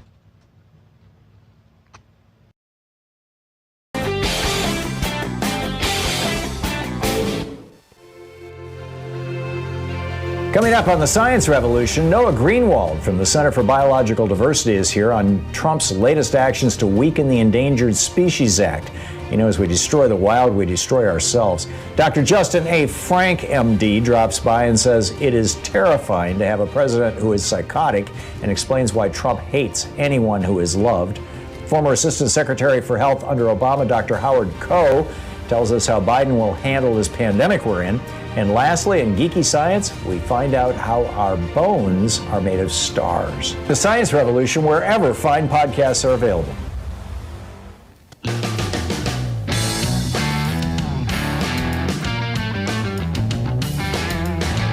Welcome back. Thom Hartmann here with you, 34 minutes past the hour. Dave in Federal Way, Washington. Hey, Dave, what's on your mind today?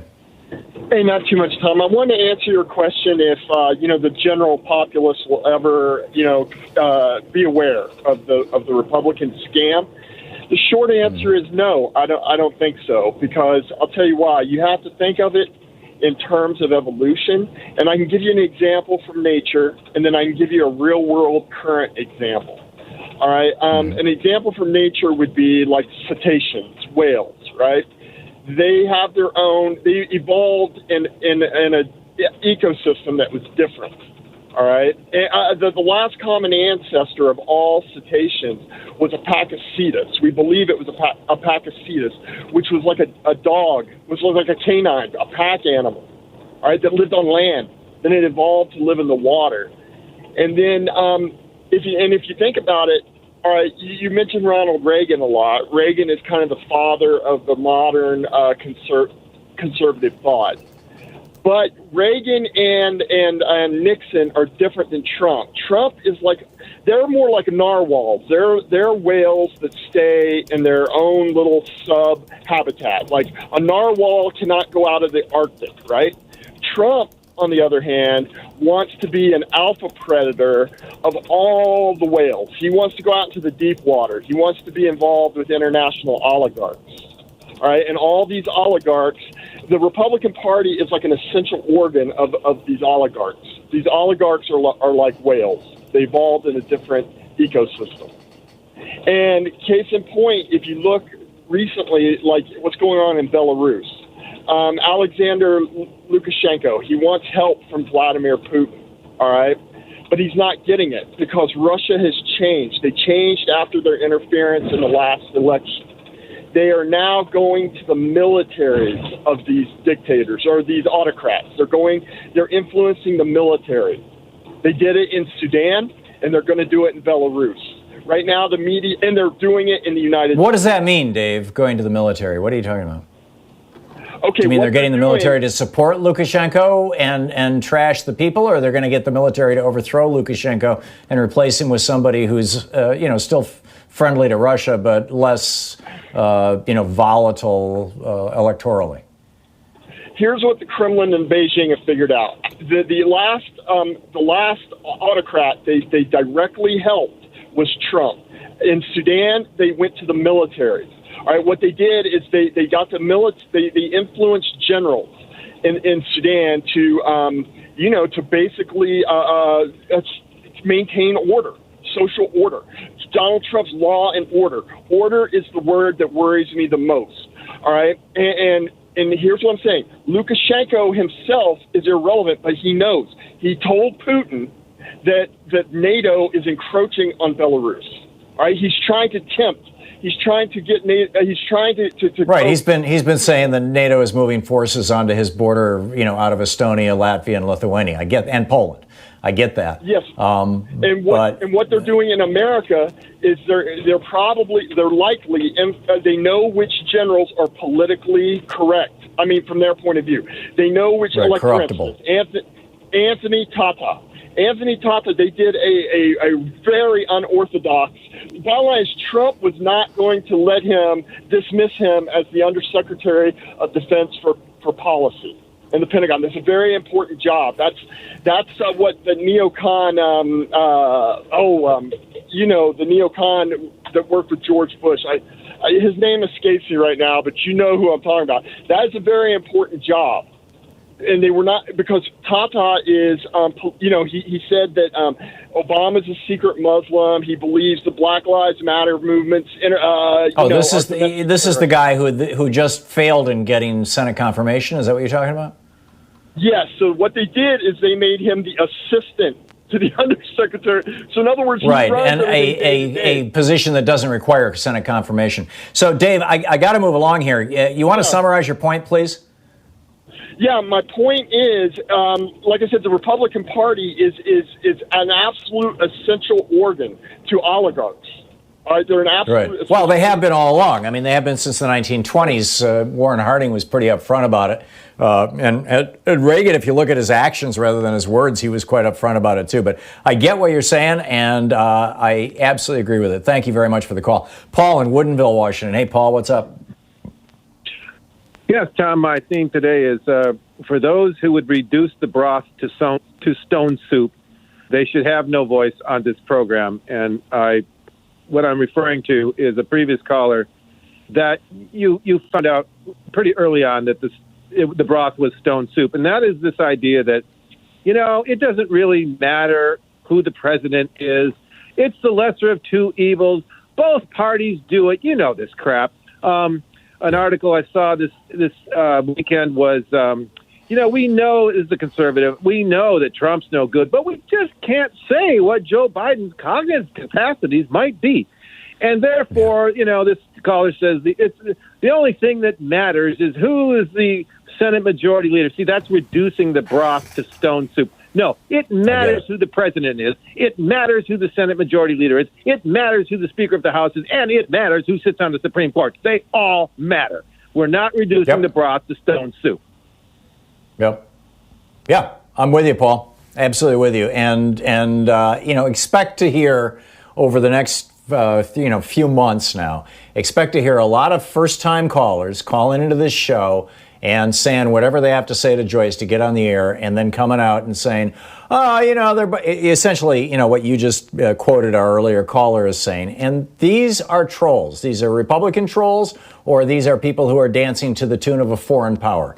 And we have to deal with them as trolls, and we have to reject their trolldom, as it were, because it's just so very, very wrong. Paul, thank you. Very, very well said. Claire in Fort Worth, Texas. Hey, Claire, what's up? I have some details on what we do for vote by mail here. Okay. I have a list. No online. It says here you're an election judge. Is that the case, Claire? I am, and voter registrar also. And I'm over 65. Great. So I see the app. Yeah. So no online request. Party sends to qualifying Democrats in January, so they have time to do it in time for the primary. Our second round's going out now. We do not have to document disability unless the county board decides to investigate. Drop-off is one location per county with ID be shown.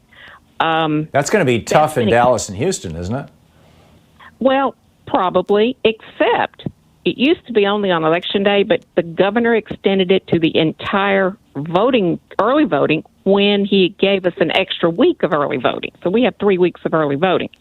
So you can drop it at the drop box anytime during those 3 weeks? Yes, as long as you show your ID. If you bring it to the voting site, then you show your ID. We check you in just like everybody else. We call early voting to let them know that we've got the ballot, and they will tell us if there's anything fishy going on, like a vote is already there. We take the ballot, it goes back to the elections office, and the voter goes on and votes on the machine. I think that's everything. So we cover it pretty well. It's just that those criteria and the no automatic are the things that I'd like to see change. But if you're 65, going to be gone, disability, or if you're in jail but not convicted, which I find interesting. But those are what's going on down here, and I verified with the county elections administrator all those things before I did anything with it. Well, Claire, you're a fount of information, and I genuinely appreciate your calling. I'd love to hear from more election judges around the country. Claire, thank you. Thank you very much. Mayor in Allentown, Pennsylvania, you're on the air. Hi, Tom. I called the Lehigh County, which is in Pennsylvania, not in New Jersey, as some people may assume. I called the voter registration person in Lehigh County and asked her about how mail-in voting is going to work. And she said, we're sending out the ballots at the end of September. And somebody brought up a brilliant point about postmarks on your show. And I said, well, what about postmarks? And she said, that's in discussion. We're having a meeting this afternoon. So she said, that's still up in the air. But I had this idea, okay? And there are no drop boxes in Pennsylvania, or in my county at least. The only place you could drop your ballot early. Mayor, heads up. We only have 15 seconds, so we're going to hit a hard break here. So you might want to make your point. Okay. Here's my question for Congressman. Couldn't they use their unlimited franking rights to send the ballots out? Just a thought. Oh, that's interesting. No, they couldn't. And the reason they couldn't is because franking rights like that is federal, and what you're talking about is state. But it is, it is an intriguing question. I mean, it would take a small piece of legislation to simply require the post office to carry all ballots at no charge whatsoever, and then submit the bill to the federal government, which makes a lot of sense. Mayor, thank you for the call. You're listening to Thom Hartmann. Visit ThomHartmann.com for audio and video archives. And franking is only available to federal officers. It's not office holders. It's not available to state office holders or states. We'll be right back.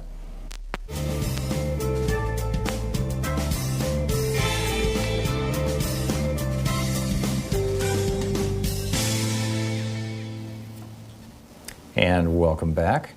Dan in Ontario, California. Hey, Dan, what's up? Ontario, Canada. Canada. Okay. Yes.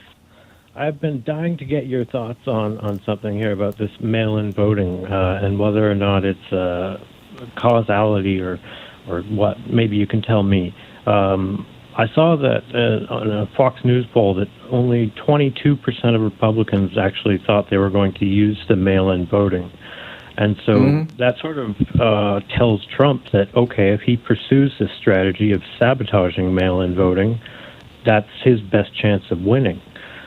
So do you think they're responding to what he's saying and signaling, to keep going down that path? Or do you think they're just plain ignorant and following the dear leader? Who's the they you're talking about? The Republicans versus the Democrats, who said 70% were going to use mail-in. Oh, no, it's, MU Law poll, and I'll just quote from their finding. This was, they tweeted this a little while ago. Ali Velshi was the one who turned me onto this. He cites it all the time. Among those who say they will vote by mail, 81% support Biden, 14% support Trump. Now, the reason for that is that people who are going to vote by mail are, probably doing so, a large portion of them anyway, doing so because they're afraid of getting COVID at the polling place. Particularly now that you've got, anti-maskers running around. These are like the smokers' rights people. I have the right to blow smoke in your face. Well, they're saying they have the right to blow viruses in our faces, and people are pretty flipped out about it. So people who are taking this coronavirus seriously are more likely to vote for Biden. People who think it's a hoax, like Donald Trump says, a hoax, are more likely to just show up in person and maybe even without a mask. I think that's what's going on, Dan, is you've got dueling... They're really validating what he's doing then by giving him that feedback, by saying, we're going to show up, not mail it in, and so that makes him want to do it more. Okay. Yeah, absolutely. Absolutely. It's like a closed loop. Totally. Dan, thank you for the call. Ray in Astoria, Oregon. Hey, Ray, what's up? Hi, Tom. Heard today that Arizona and New Jersey's federal reps have made criminal referrals to their state attorney generals against Trump and LaJoy for delaying their mail and interfering with their right to vote. And I'm hoping that people in Oregon will do the same thing, and the other states, of course, too. I noticed that there were 6 AGs this morning who said that they were pursuing something like this. I was surprised Oregon wasn't on the list. Yeah, and Oregon's not on the list yet, as of this morning. One other little thing, if you put a stamp on your prepaid ballot, it gets postmarked. No, it doesn't. It doesn't. We've already had 2 people who work in the post office call and say it doesn't, because there's a barcode at the very bottom underneath your address. And when mail goes through the sorting machines, they look first for the barcode. And if they see the barcode, they immediately divert it off to, this is prepaid mail. Hey, you could stick 20 stamps on it. It wouldn't matter. It will not get postmarked. Ray, thanks a lot for the call. We'll be back. It's coming up on 10 minutes before the hour here on the Thom Hartmann Program. What a remarkable time we live in. Here we have the President of the United States and a major multimillionaire donor to the Republican Party doing everything they can to screw with our election. Not just to win it, but to mess with it. We'll be back.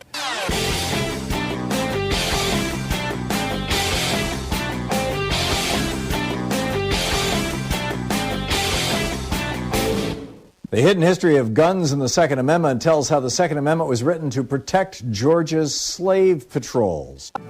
Hi, Thom Hartmann here. Hey, my new book is out, The Hidden History of Monopolies, How Big Business Destroyed the American Dream. We're having a coronavirus-safe book tour. I'll be at Powell's virtual bookstore event in conversation with David Corton, Tuesday, August 25th at 5 p.m. Pacific time. Go to powells.com and get your tickets for the live stream event. And on Friday, September 4th at 6 p.m. Pacific time, I'll be at a Town Hall Seattle virtual event, and you can get your tickets for that live stream event at townhallseattle.org. There are also links at thomhartmann.com. I'll be taking you from the birth of America through FDR to the Reagan Revolution and today. In the foreword of my book, Ralph Nader says, this is the most important, dynamic book on the cancers of monopoly by giant corporations written in our generation, end quote. So be sure to go to thomhartmann.com and sign up for one of these 2 great virtual book signings. Powell's in Portland and Town Hall Seattle. Don't miss it and sign up now. Tag you're it.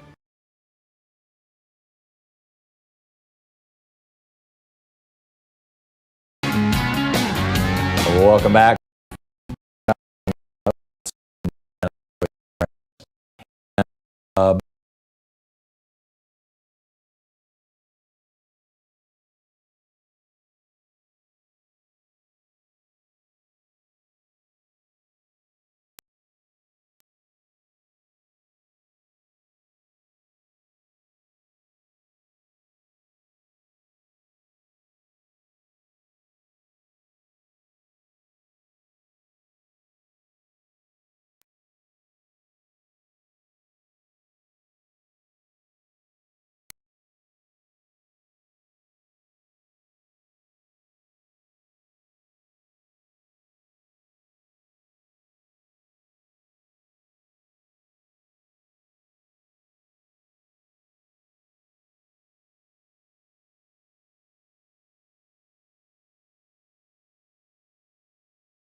Trump won by the Electoral College. The Electoral College, right. Right.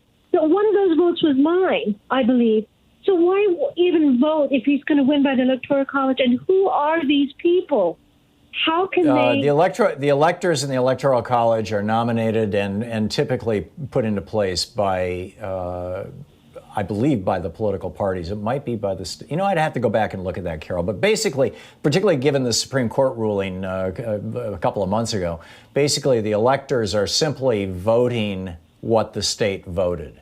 So if the majority of voters in Texas choose Donald Trump, then all the electoral votes from Texas go to Donald Trump. If the majority of the people in Texas vote for Joe Biden, then all of the electors in Texas have to vote for Joe Biden. There's 2 states, Nebraska and Maine, that split that up among regions, but every other state, it's winner take all for the entire state. The Electoral College has been around since the very beginning of the Republic. It was put into place to basically defend the slave states, and that's what it's still doing. Carol, thanks for the call. We'll be back. Stick around. It's going to get real interesting here. You're listening to Thom Hartmann.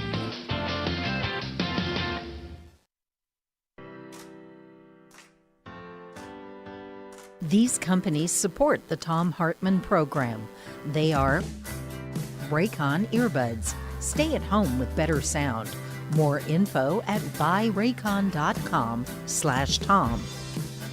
Omega XL, which according to clinical research helps joints. More info at omegaxl.com/Tom. CB Distillery, CBD for sleeping. More info at cbdistillery.com, code TOM. The Clean Phone Pro, phone sanitizer and charger. More info at thenewdealshop.com. Keeps hair loss treatment. More info at keeps.com/Tom. And Teeth, Smarter Pet Dental Health. For more info, teeth.com, code TOM.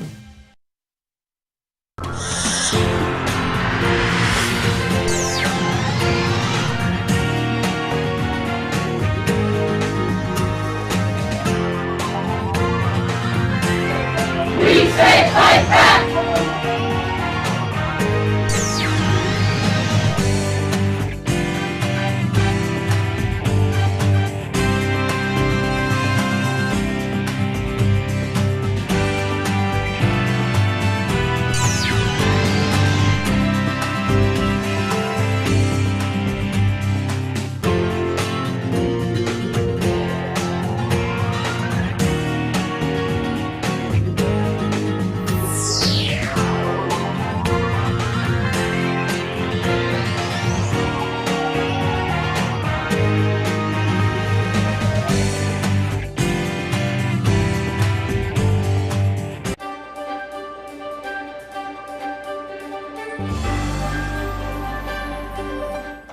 For our Thom Hartmann Book Club excerpt today, we're reading from Ed Morales' new book, Fantasy Island, Colonialism, Exploitation, and the Betrayal of Puerto Rico. This is from the first chapter. There was never any doubt that the United States wanted Puerto Rico for its own when it began a war with Spain near the turn of the 20th century. Cuba had been in the throes of independence war with Spain off and on since 1868, and the conflict that began in 1895 seemed ripe for the United States to capitalize on. The sinking of the USS Maine, an American naval ship destroyed by an explosion while moored just outside Havana, fueled American entry into the war. Although there are conflicting theories about the source of the explosion, including the likelihood it was caused by a spontaneous internal fire, William Randolph Hearst's newspaper chain blew up the incident into the perfect catalyst for the United States to enter the conflict. When Theodore Roosevelt entered the fray with his army of Rough Riders, the whole affair came as no surprise to anyone who'd been paying attention to the lust U.S. government leaders and military had long expressed to expand southward and westward. And although the idea of manifest destiny was at the forefront of the political discourse of this period, it's less often observed that the United States' expansionist gaze was saturated with racial language and attitudes, at once desirous of and repelled by Latin America's mestizo mestizo mulatto social dynamic. The Haitian Revolution at the end of the 19th century and into the 20th created a U.S. obsession with both Cuba and Puerto Rico because of the potential of a similar black-led revolt on those islands. In 1826, Virginia Senator John Randolph feared that such a revolt would render the southern United States vulnerable to invasion from Cubans in rowboats. For this reason, he objected to the United States participating in the 1826 Panama Congress because American diplomats would have to endure the horror of a U.S. diplomat taking his seat in the Congress, quote, beside the native African, their American descendants, the mixed breeds, the Indians, and the half-breeds, without any offense or scandal at so motley a mixture, end quote. The logic driving this perspective underlined not only the importance of slavery to the emergence of capitalism in the 19th century, but also, as Matthew Karp points out in this vast southern empire, the extent to which slave owners and their elected representatives disproportionately shaped U.S. foreign policy. Going back as far as the Haitian Revolution, fear of a successful slave rebellion in the newly formed United States strongly motivated Southern politicians. As Karp mentions, to that end, Presidents Madison and Monroe, quote, used overwhelming force to destroy black maroon settlements in southern Florida, end quote. Fear of slave rebellions also briefly united the interests of American slaveholders and Cuban elites who wanted independence from Spain, but in the late 19th century, after abolition, Roosevelt's forces fought in conjunction with Afro-Cuban armies against their common Spanish foe. The move to wrest Cuba and Puerto Rico from Spain came just as Spain had finally relented to end slavery as a concession to black rebel Cuban armies that had formed to push for independence. In a further move to placate continued unrest on the island, in November 1897, Spain signed automatic charters for Cuba and Puerto Rico, which gave limited home rule governments to both islands.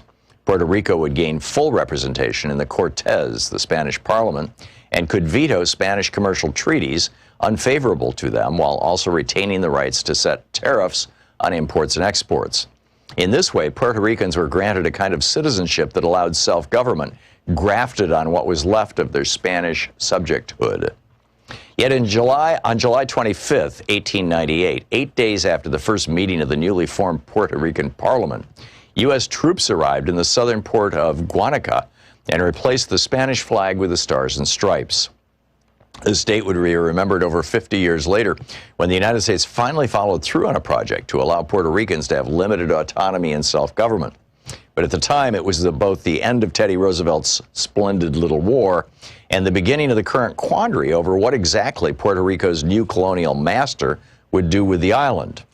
Although historians agree that there was no pre-existing plan for designating Puerto Rico's status, there was a general belief that Puerto Rico could be incorporated as a U.S. territory and probably would be. This led many to assume that it would follow a similar path to statehood as former territories like Florida and Louisiana. At the very least, it would, by acceding to military control, receive, quote, the advantages and blessings of enlightened civilization, end quote, as Puerto Rico's first military governor, Nelson A. Miles, declared 3 days after the landing of Guanica. Because Cuba was so militarized during its wars for independence, the United States decided to allow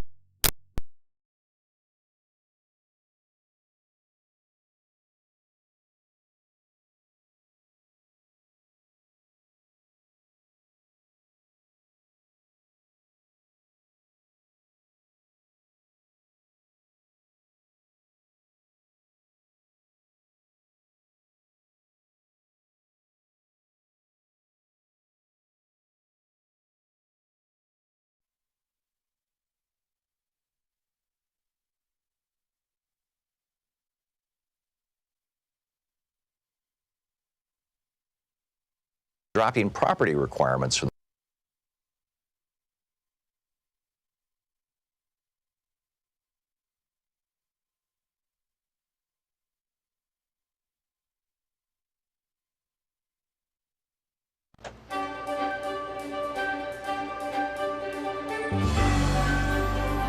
Our book in today's Thom Hartmann Book Club is by Harvey J. Kaye, Professor Harvey Kaye. Take Hold of Our History, Make America Radical Again. This is from the introduction.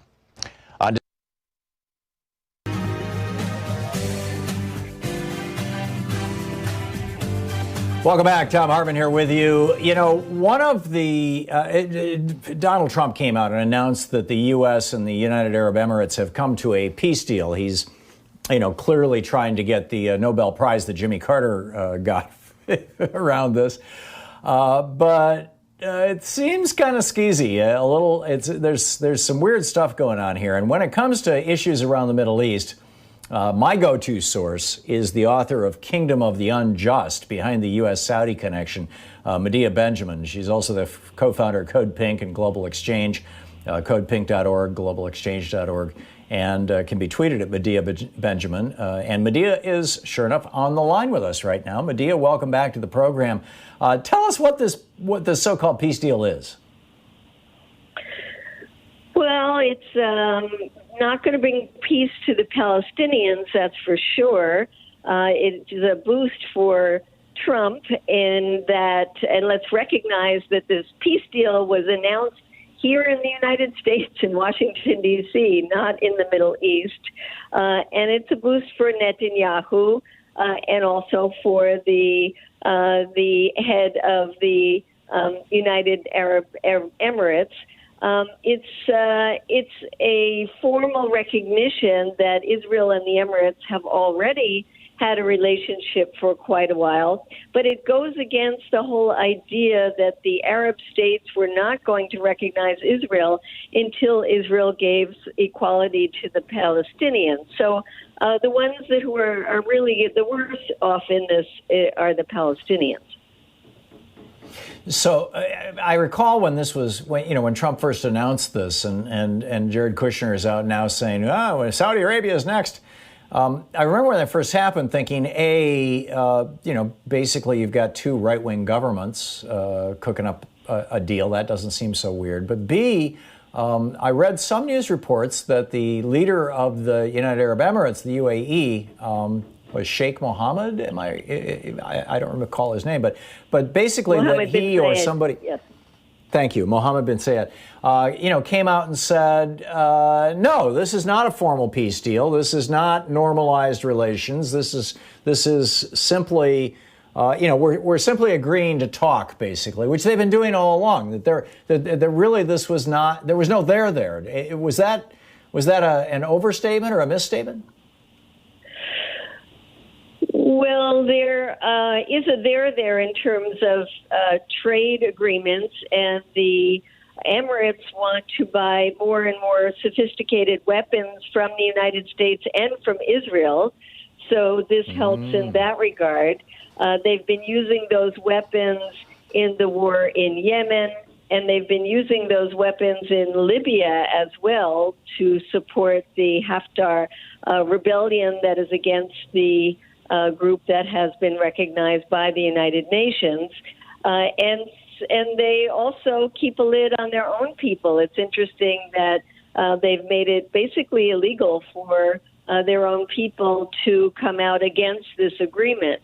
And then we have to put it, Tom, of course, in the context of Iran, because it's hard to understand why they would want to work together if you don't understand the enemy of my enemy is my friend concept.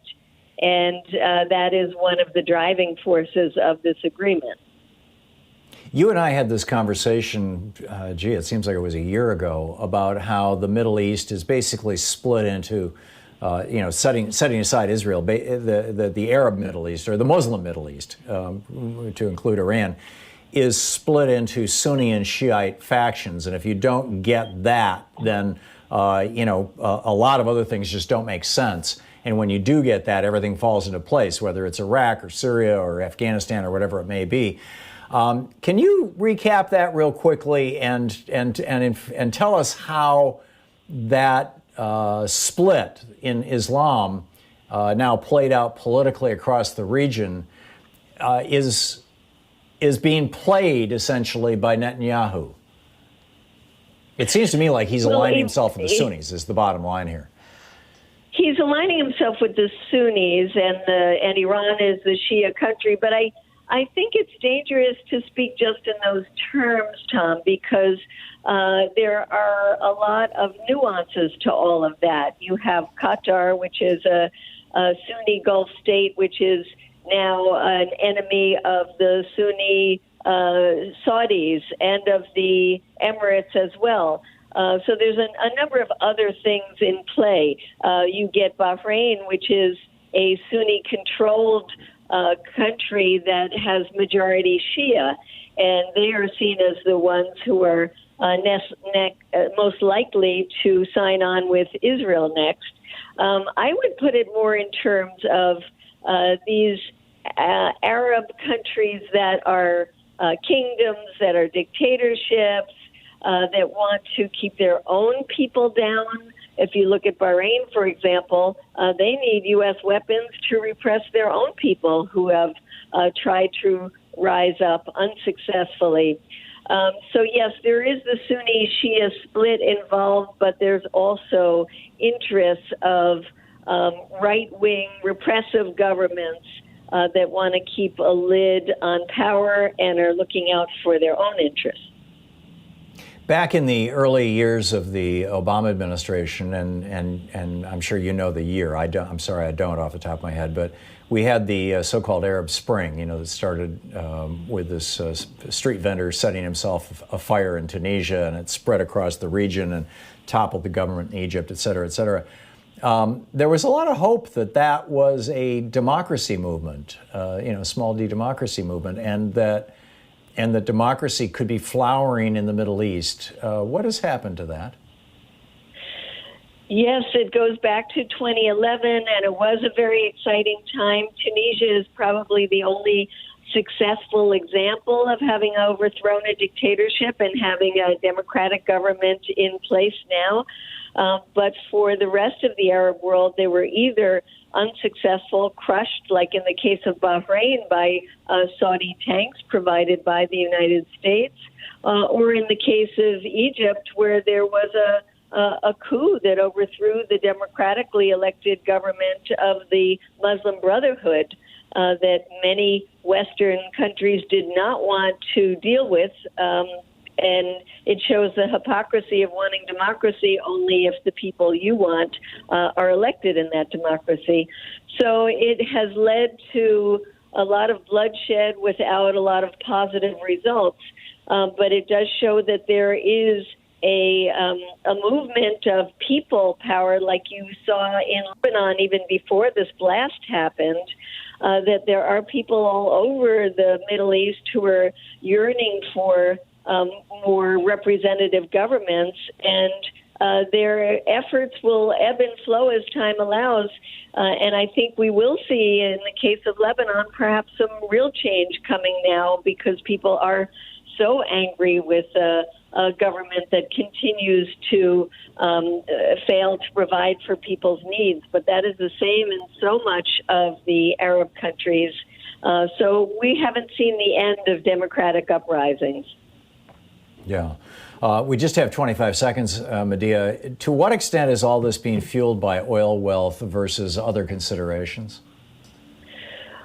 Well, oil wealth and then financial wealth. There's big banks in the Emirates, and I think the considerations also revolve around the issue of weapons. Yeah. Yeah, it's a remarkable time, and I think that we take our eye off the Middle East at our own peril. Medea Benjamin, author of Kingdom of the Unjust, Behind the U.S.-Saudi Connection. If you haven't read this book, you need to get a copy of it now.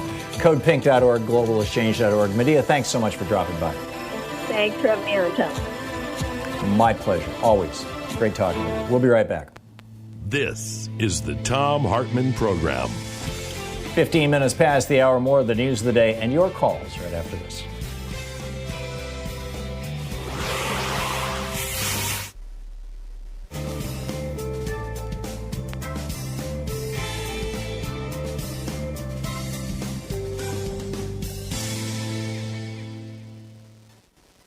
And welcome back. Robin in Kingston, Washington. Hey, Robin, what's up? Hi, Tom. In answer to a question that you posited earlier today about Americans waking up, even if we swamp and wipe out Trump in the fall, and I'm going to say to you that it would be an important step in the beginning process of waking up, but in fact, it's probably going to take a great long time period of focused action to keep informing and educating everybody. And I sort of have a disagreement with you in a firm way about how we should treat the Republican Party. And I've used this specific phrase because I'm hoping to reach the 90, 80, 70, 60 year-old people, okay? And my opinion is we need to wipe out the Republicans, and we need to send them to bed without supper. That's the key phrase. For 30 years, okay? We need. This is what FDR did in 32. Effort. Yeah, okay. And also, you had said that that you've seen this kind of. You thought the turning point was with Reagan, and you've mentioned George Lakoff here. And there are two books that are primers for anybody listening or watching to your show. They're very easy reads that will really get people to understand how deeply embedded the Republicans are, the oligarchs are into our system. And that is Lakoff's Don't Think of an Elephant, excellent primer. And you've had him on, and I know you know these books, and you've had John Perkins on. But a wonderful primer also is Confessions of an Economic Hitman. That is such a quintessential, those are by John quintessential Perkins. reads. Absolutely. He and I just did an online event a couple of weeks ago for his newest book about the Jaguar. There's another book called Evil Geniuses by Anderson that just basically lays out how the Republican Party has, over 60, 80 years, how they have basically built this kind of billionaires club, this extraordinary infrastructure. But yeah, I completely agree with you. The Republicans will continue to be with us for a long, long, long time, and we need to be ready for that. Yeah. Robin, thank you. Well said. Tim in Tulsa, Oklahoma. Hey, Tim, what's up? Yeah, hey, Tom. I'm calling because I want to voice some concerns about what a post-Biden might be like. I realize we have to deal with what we have to deal with now, but if we're not looking ahead, we can fall into this Trump trap yet again, and I fear that Trump 2.0, if in fact, when Trump leaves, he burns everything to the ground, might result in Biden taking care of the banks first and hedge funds.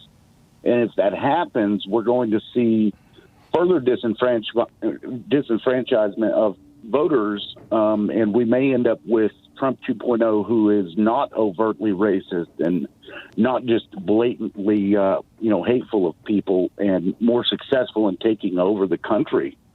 Yeah. Tim, I get your concern, and I am frankly not concerned about this. I'm getting really sick of concern trolls, by the way. There's no doubt in my mind that Joe Biden and Kamala Harris will make decisions that I don't agree with. At least we'll have a friggin' republic. At least we'll have a country that still operates, or sort of operates, as a democracy. Spare me your concern. We'll be back.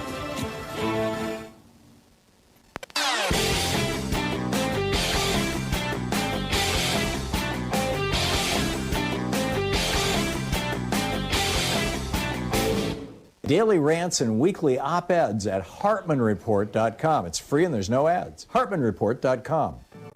Hi, Thom Hartmann here. Hey, my new book is out, The Hidden History of Monopolies, How Big Business Destroyed the American Dream. We're having a coronavirus-safe book tour. I'll be at Powell's virtual bookstore event in conversation with David Corton, Tuesday, August 25th at 5 p.m. Pacific time. Go to powells.com and get your tickets for the live stream event.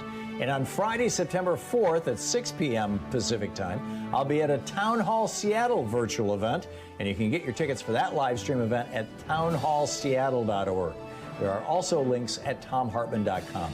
I'll be taking you from the birth of America through FDR to the Reagan Revolution and today. In the foreword of my book, Ralph Nader says, "This is the most important, dynamic book on the cancers of monopoly by giant corporations written in our generation," end quote. So be sure to go to thomhartmann.com and sign up for one of these two great virtual book signings. Powell's in Portland and Town Hall Seattle. Don't miss it and sign up now. Tag you're it.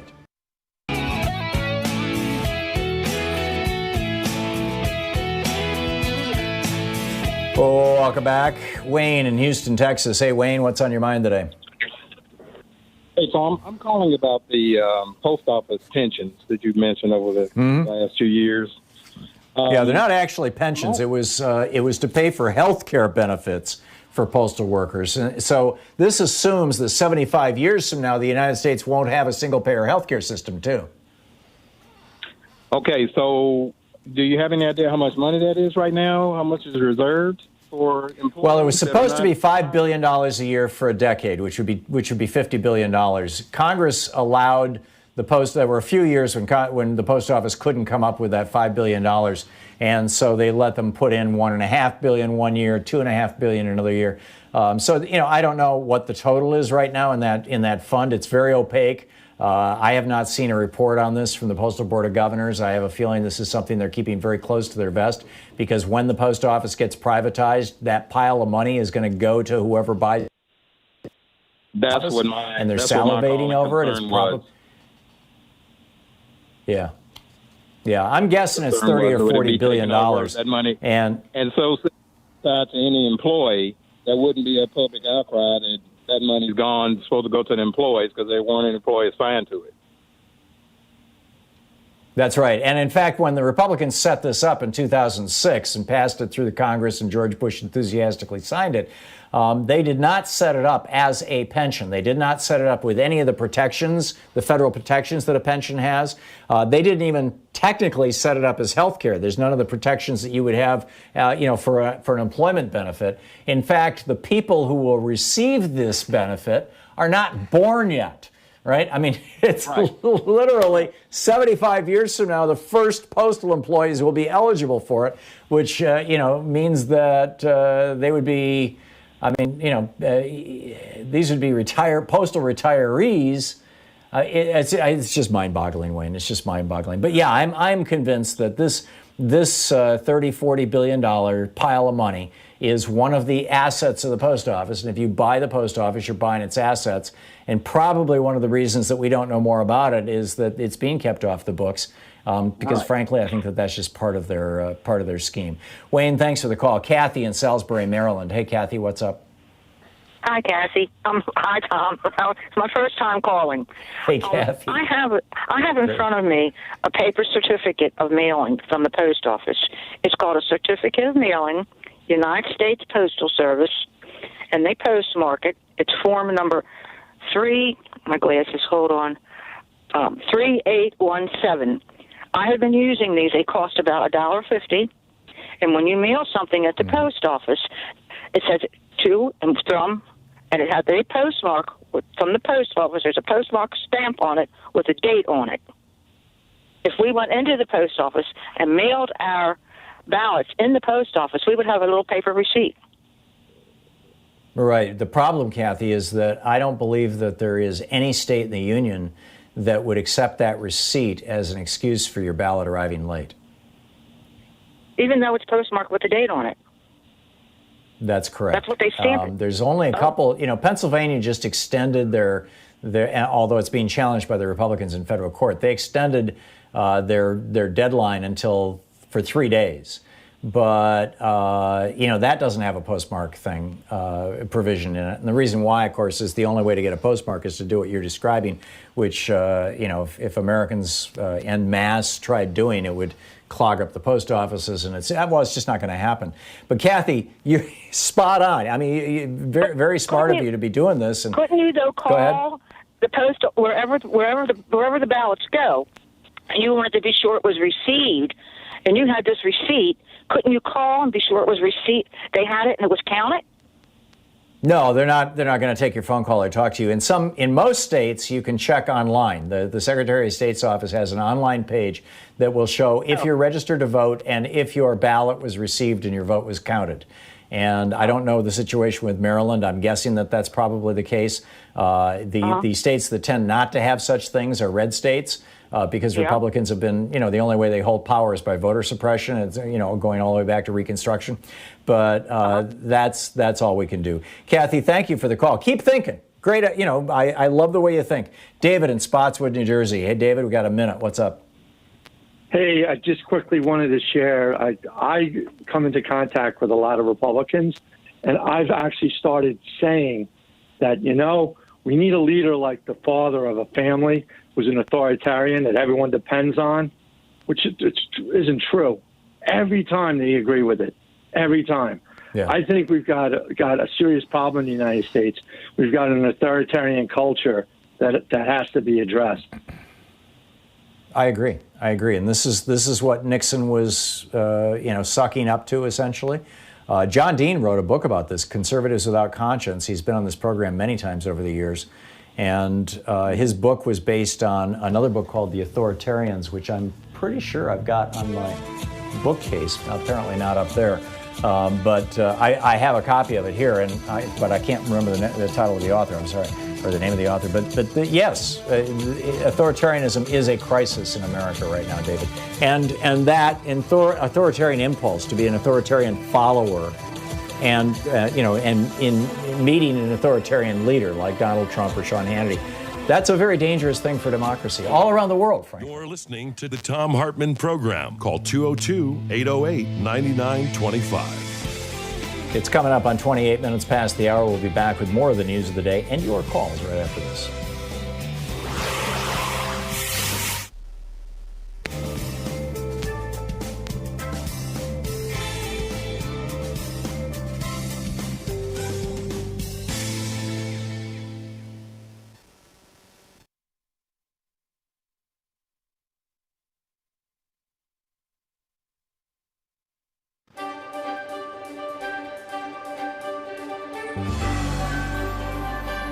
Today we're reading from David Enrich's book, Dark Towers, Deutsche Bank, Donald Trump, and an Epic Trail of Destruction.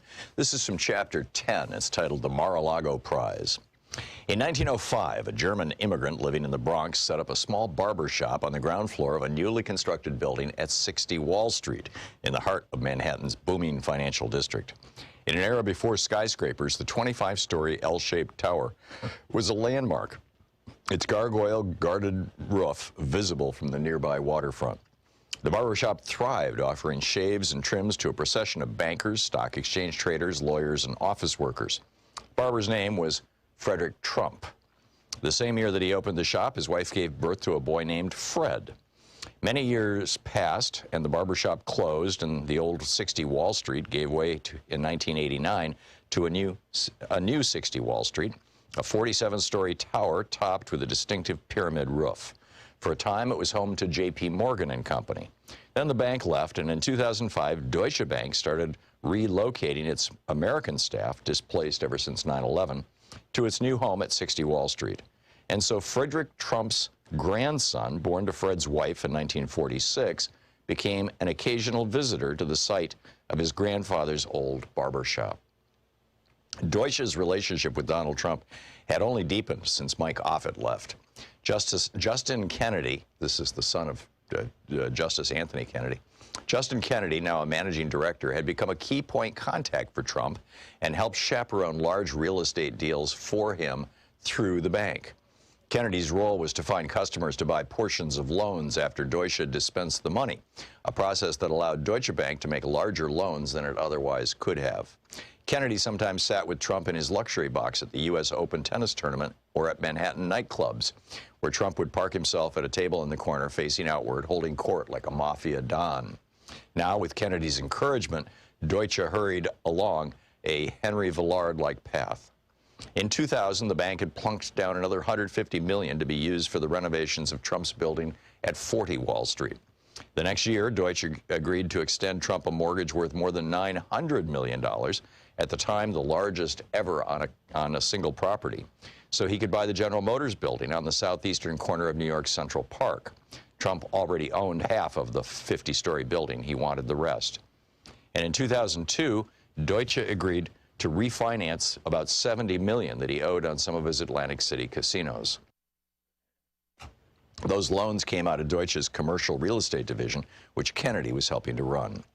Not everyone was enamored with Trump. Seth Waugh, W-A-U-G-H, one of Edson's many Merrill Lynch recruits and the head of Deutsche's American operations, learned around 2001 that the bank was planning to lend Trump about $500 million to use as he wished, basically an unrestricted cash infusion to stabilize the developer's flagging finances. Waugh had previously witnessed up close the carnage that Trump could inflict on imprudent financial institutions.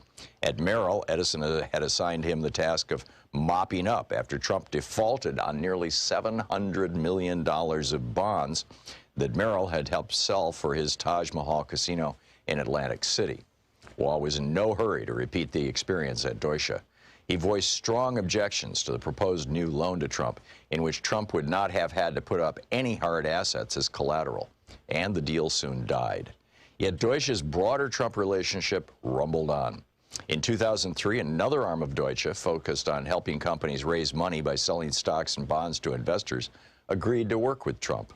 The point man on this part of the relationship was Richard Byrne, another Merrill veteran who had been involved in the Taj Mahal debacle. Byrne had helped sell the ill-fated Taj bonds to investors. Now Trump hired Byrne's group at Deutsche to issue bonds for his troubled Trump hotel and casino resorts.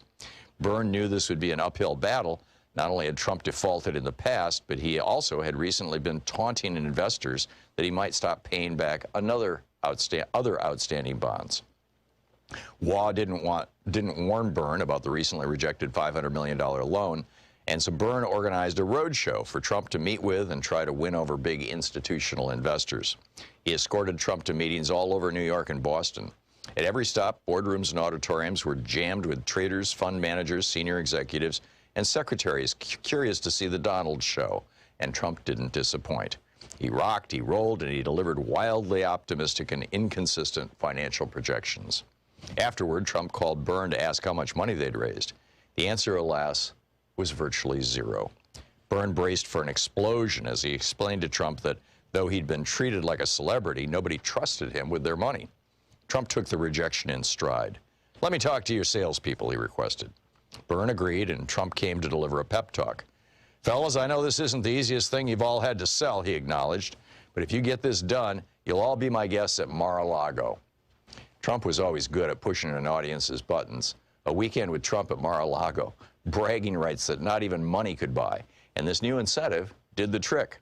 The salesman worked the phones, cast a wider net for more clients, and managed to sell an impressive $485 million of junk bonds, albeit at a high interest rate that reflected investors' fears that Trump might default. The book Dark Towers by David Enrich.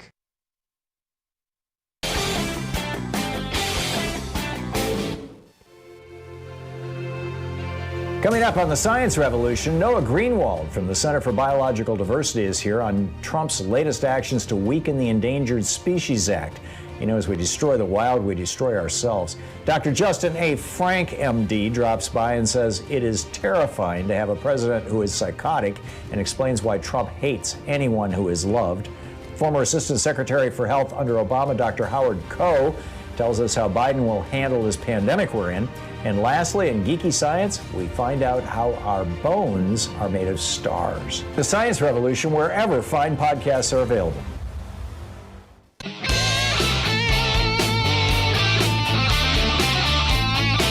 Welcome back. Thom Hartmann here with you, and picking up your phone calls here. Tucker in Berlin, Pennsylvania. Hey, Tucker, what's on your mind today?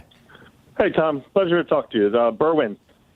Berwyn. Okay. Yes, Berwyn. You have just a correction. A woman called from Allentown, Pennsylvania, and said that Pennsylvania does not have drop boxes. We do have drop boxes. I'm in Berwyn. Okay. Mine's in Malvern. It's about 10 minutes away from me. And my parents did mail-in ballots, and they used a drop box. You need a photo ID, and you can only bring your own, but we definitely have them. So there's a person there checking them as you drop them in the drop box. Yes. Cool. There's someone there checks your ID, great. and you bring it to the drop box. But we definitely have them. Great. And I just want everyone in Pennsylvania Tucker, to know thank you for citing. Yeah, thank you for setting the record straight. I do deeply appreciate it. Thank you. Tim in Seattle. Hey, Tim, what's up? Hello, thanks so much. We've been talking today, the right-wing wackos need to wake up. I think the question really is they don't need to wake up. I think, sadly, they are very much awake. They need to be reprogrammed to not think we are the enemies. the Dems and the liberals and progressives, they've been trained so heavily that we are godless and, you know, we only care about homosexuals or whatever the heck they're told, that we're like the patsy, you know. And so in their mind, no matter how bad the other side is, it's not these godless monsters that they're told that is out there trying to get them, stealing their guns or whatever, you know. No, I get that, and you know, I remember this from the '60s, you know, with the John Birch Society going nuts, you know, and you know, for a little while there, they had sucked my dad and me, and for that matter, and and it's all about the politics of division. It's about making people hate other people, and that's you know, back then it was Fred Koch funding the John Birch Society. You know, today it's Charles Koch funding the Tea Party and all these other organizations. And, you know, it's the same thing. It's, you know, get Americans to hate and mistrust each other. And it's really tragic. It really, really is. Tim, well said. Thank you. Linda in Morristown, Tennessee. Hey, Linda, what's up? The Republicans passed right to work for less laws in order to bust up the blue-collar unions like the Service Employees Union. They starve and dismantle public education to try to bust up the NEA. Is an added benefit to them for sabotaging the post office to bust up the post office union, because they have a huge union and union people vote. It's the largest. The post office is the single largest unionized employer in the United States. And so, yeah, absolutely. And that's why I think that FedEx instead of UPS is at the front of the privatization line, because UPS is unionized, FedEx is not. And, you know, FedEx is openly hostile to unions, although there are other companies. There's this company, OXI or whatever it is, that Louis DeJoy, you know, used to run and owns a big piece of, which is a freight hauling company that explicitly competes with the post office and provides contract services to the post office. And his company could easily take over the post office. In fact, that, you know, that my little conspiracy mind here, I am convinced that Donald Trump said to Louis DeJoy, you know, I'm going to make you a billionaire. I'm going to give you the post office. We'll privatize it through your company. But first, you've got to put up with 6 months of really, really bad publicity. And when this is over and when I win the election and you have sabotaged the vote, then I will see to it that you become a billionaire. Because, you know, frankly, that's how Hitler did it. You know, that's how Mussolini did it. That's how Franco did it. That's how dictators do it all over the world.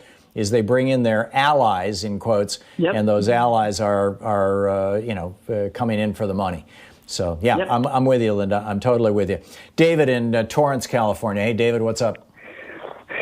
Yes, thank you for taking my call. I was looking at the polls last week, and it appears that Biden is ahead on every category except economy, and that bothers me. But David, keep in mind, you know, whenever we note this or think like this, we have to remember that at this point 4 years ago, Hillary Clinton was similarly that far ahead of Donald Trump, you know, within a point or two.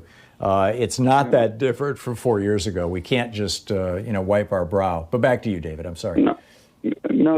No, it bothers me even why we all know that the only thing Republicans have on economy is tax cut for the rich.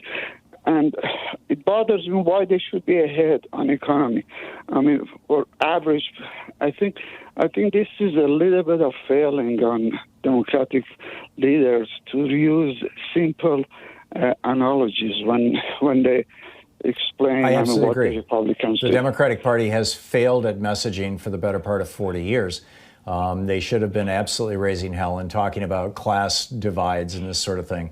And part of the problem, David, is that in 1976 and 1978, when the Supreme Court legalized political bribery by both billionaires in 76 and corporations in 78, there was not inconsequential number of Democrats, and Bill Clinton kind of led this charge, who jumped in and said, cool, we'll take money from fat cats and from big corporations. In fact, that might be what revives our party. And, you know, it was a gamble. It was kind of a bet that the Democratic Party made. It was a bet that for a short while paid off. But it's a bet that, you know, is today haunting the Democratic Party. And but you know, a lot of Democrats felt like, and some knew, that they really had no choice but to get in bed with these people because the Supreme Court had changed the rules of the game. And that's why, you know, when we get if Donald Trump is defeated, and, God willing, if Donald Trump is defeated and Joe Biden becomes president and Kamala Harris becomes vice president, then our serious work begins, because we need to help move the Democratic Party in a progressive direction. And neither one of these two people are fundamentally progressive. I mean, they have some progressive positions and they're moving progressive, but that's not where either one of them started. And I think that, we have a tremendous opportunity here. But first, we've got to save the damn republic. I mean, we're going down in flames, as a consequence of everything that's going on. David, thank you for the call. Cassandra in Camas, Washington. Hey, Cassandra, what's up? Hi. I would just like to say, as answer to your question earlier, that I believe that the reason why Republicanism, let me back that up, the Republican Party will always sadly be with us is as long as capitalism is with us, because capitalism by its nature is a competitive entity, and it makes some people winners and some people losers. When some people are winners, that means they have privilege over the losers, and that privilege is what these people are going to protect with their dying breath.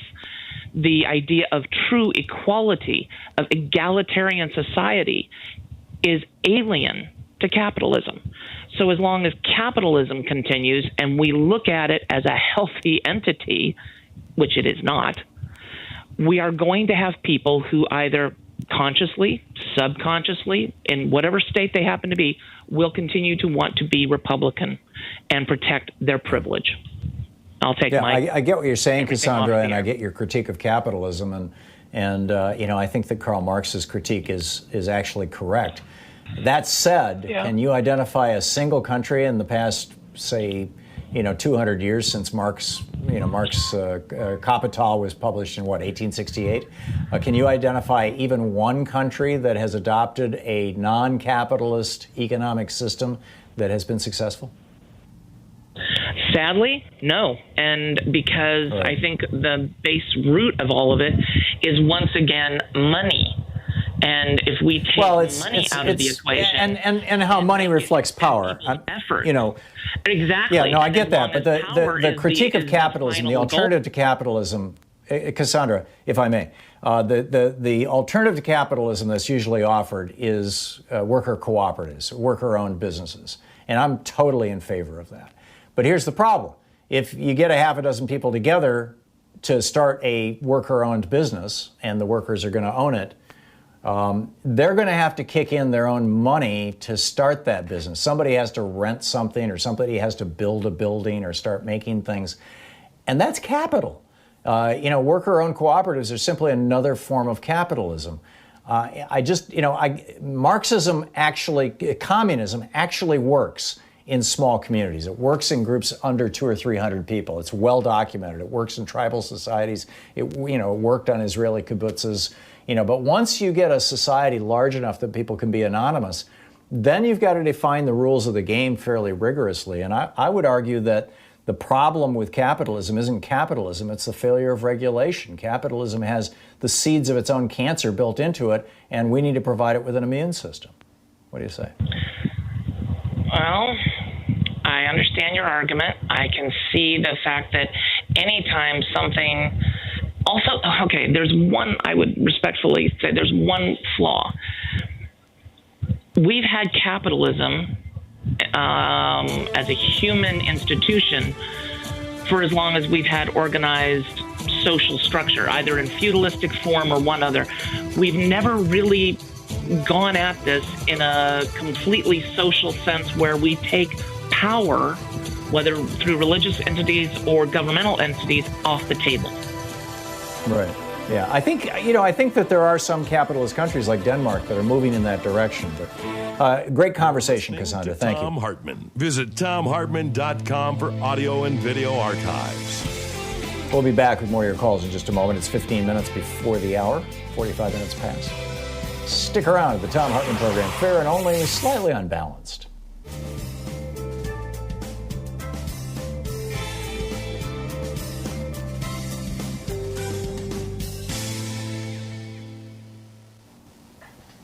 And welcome back. Bill in Roanoke. Whoops, hang on just a second here. Bill in Roanoke, Virginia. Hey, Bill, what's on your mind today? Yeah, good afternoon, Tom. Glad to talk with you.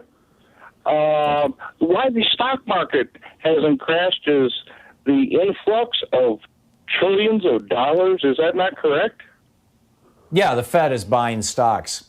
In fact, every night around 1 a.m. you can actually see the action. But yes. Why? Oh, and so they're just keep shoveling money into the stock market. Right, and I think that they will do that right up until the day that Joe Biden is declared the winner of the presidential race. And at that point, Jay Powell, who is not an economist, he is a former managing director of the Carlyle Group. He's a multimillionaire bankster. That Jerome Powell at that point will stop supporting the stock market, and you'll see the market drop 10,000 points. And everybody will say, oh, it's because they elected Joe Biden. Right. And they'll blame the Democrats. You know, the usual suspects, yeah. Right, the Trumpsters will blame the Democrats. All right. Yeah. Yeah, I think you can fairly safely predict that. Was that your point, Bill? Yeah, that's my point. If they keep shoveling the money to it, Trump's going to have a great economic outlook. That's I completely agree with this.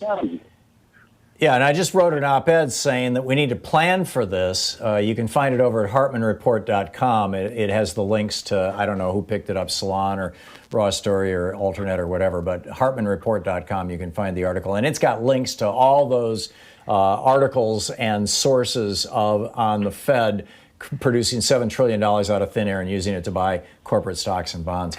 Brian in Dallas, Texas. Hey, Brian, what's up? Hello, Tom. I'm a long-time listener. I've called once before, like 5 years ago. I just wanted to make a point. I build UPS hubs coast to coast. We have people in 14 hubs right now. Jeff Bezos is basically a silent partner of UPS, and the new employees, part of that deal was new employees since 2018 are non-union. Oh, really? Yes. Now, if you're in the UPS hub, 50 to 60% of their business is Amazon. So Jeff Bezos calls the shots at UPS, and he doesn't want unions. And he's busted the union. That's what he's doing. Yeah. Well, he's certainly done that effectively over at Amazon. That's remarkable. He's threatened them. He's threatened to pull all their business if they didn't upgrade their automation, and that's what we do. I put in the high-speed sorters for small packages. For small packages, right? That's what I do. And you believe or you know that the edict came down from Bezos that they had to deunionize FedEx or UPS? I've spent the last 4 years in UPS in the break rooms with all the employees. I work side by side with the employees. They all talk about it openly. Wow. Because Jeff Bezos is coming after the best job at UPS, all the 30 and 40-year guys, they want to push a broom. They don't touch a package because they're union. They're getting $30 or $40 an hour to push a broom. The people working their tails off hump packages for $12 an hour, $15 an hour. Because they're not eligible for union membership because of Bezos. No, they can't even. There's not even a work your way up to the union. It's non-union. Wow. Amazing. Brian, thank you. I didn't know that. I learn something new every day. It's just amazing. We've got the smartest, most well-informed people in the country watching this show. Thank you, Brian.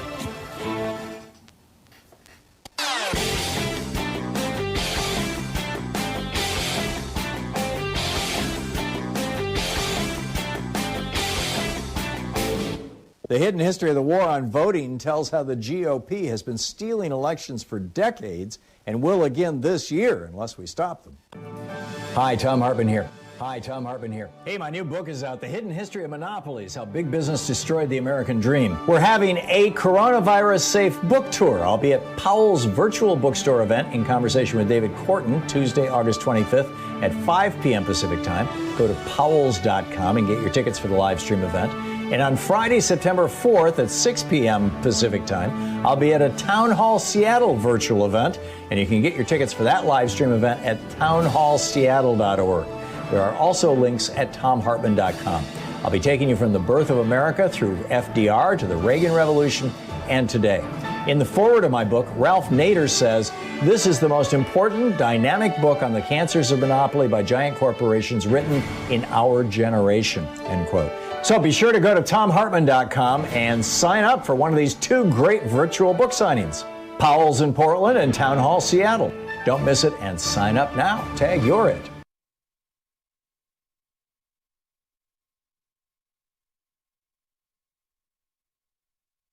Oh, welcome back. Eamon in Washington, D.C. Hey, Eamon, what's on your mind today? Thanks for saying my name the right way, Tom. Big fan. What I find amazing is you brought it up several times when you talk about your past. And when I was a child, the John Birch Society was like a constant threat. We kind of knew about it like the KKK in my family. But what a lot of people don't realize is, the John Birch Society is back. And they're back largely because of people like Donald Trump. During the last 4 years of the Obama administration, they started showing up at events like CPAC and being treated like, like maybe they were the same thing as the American Conservative Union, and no, there's no vestiges of the racist past found on their website. So people who don't know who they are, people who are just your average neighborhood conservative might be lured in. And it's not just them. There's like there's a new group. It's called the Citizens Council, which is essentially the White Citizens Council, but they took out the word white. And all these they've been around for years. The White Citizens Council. All these groups are making huge comebacks, and it's because Donald Trump, in my opinion, Donald Trump has created a safe space for racists to feel okay about being a racist. It's not, but it's not just. I think it also. Sir? I'm listening. I was going to let you talk. I'm sorry. I was deferring to you, but I was just going to say, I think it's also that you've got. I'm sorry, Eamon. Our latency must be getting worse and worse, so I've got maybe a second delay here. My apologies. But I think that's because the billionaires have jumped into the game too. Funding more and more of these right-wing groups. It was, as I pointed out earlier, it was Fred Koch who funded the John Birch Society back when they, really got their oats after the Brown versus Board, for decades. Decision, and they had these posters all over America. Impeach Earl Warren.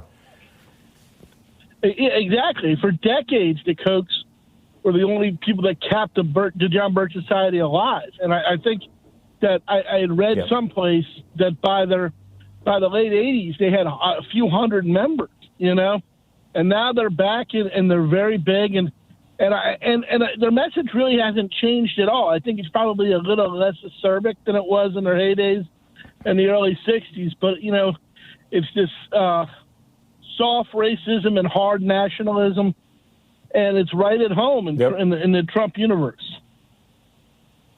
Yep. Absolutely. Eamon, thank you very much. Spot on. Michael in Bronx, New York. Michael, what's on your mind today? Hi, Tom. Let's take a look at this. Here's Trump and his Postmaster General tampering with the Postal Service in hopes of rigging the election. That's just me saying that. So, if I'm not mistaken, that's not just one, but 2 federal crimes being occurred at once. Now, although there are a lot of people talking about we could have a second impeachment going right into the elections, let's look at the Postmaster General here. As far as I recall, there was no confirmation hearing. He was just appointed by Trump. And since there's no confirmation hearing, usually any corrective action would be impeachment. But in his Michael, hold on. The Louis DeJoy was put into office not by Trump, but by the Postal Board of Governors, and who were all appointed by Trump, because Mitch McConnell was withholding the nominees that Obama had come up with. This is. But, as David Sirota pointed out in the first hour, the guy who is the chair of the Board of Postal Governors is also the head of the Republican Senatorial Campaign Committee, charged with raising over $100 million to elect Republican senators. So, it just doesn't get more bizarre than that. Michael, thank you for the call. Mike in Munster, Indiana. Hey, Mike, what's up? Yeah, hi. I'm in Indiana, and I'm assuming Trump's going to win here. I was wondering, I wanted to ask one of the congressmen you have on, if you can volunteer in another state. I'm, driving distance from Michigan and Wisconsin, and I'm wondering who I could talk to, who I could find out, if they can use volunteers from out of state. Go to indivisible.org. INDIVISIBLE, indivisible.org, and or check with your local Democratic Party, and they can connect you. But Indivisible is a national organization.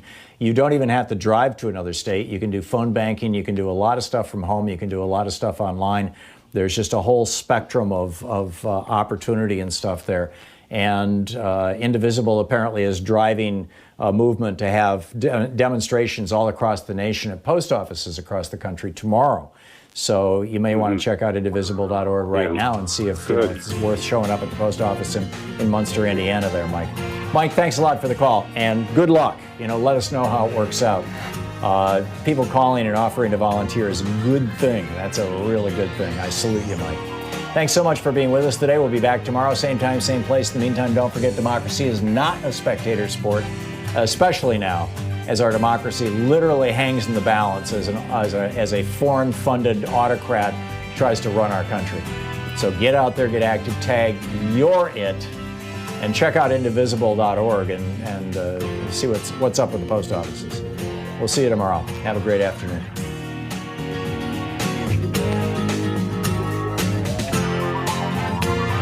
You've been listening to Thom Hartmann. For audio and video archives, visit thomhartmann.com.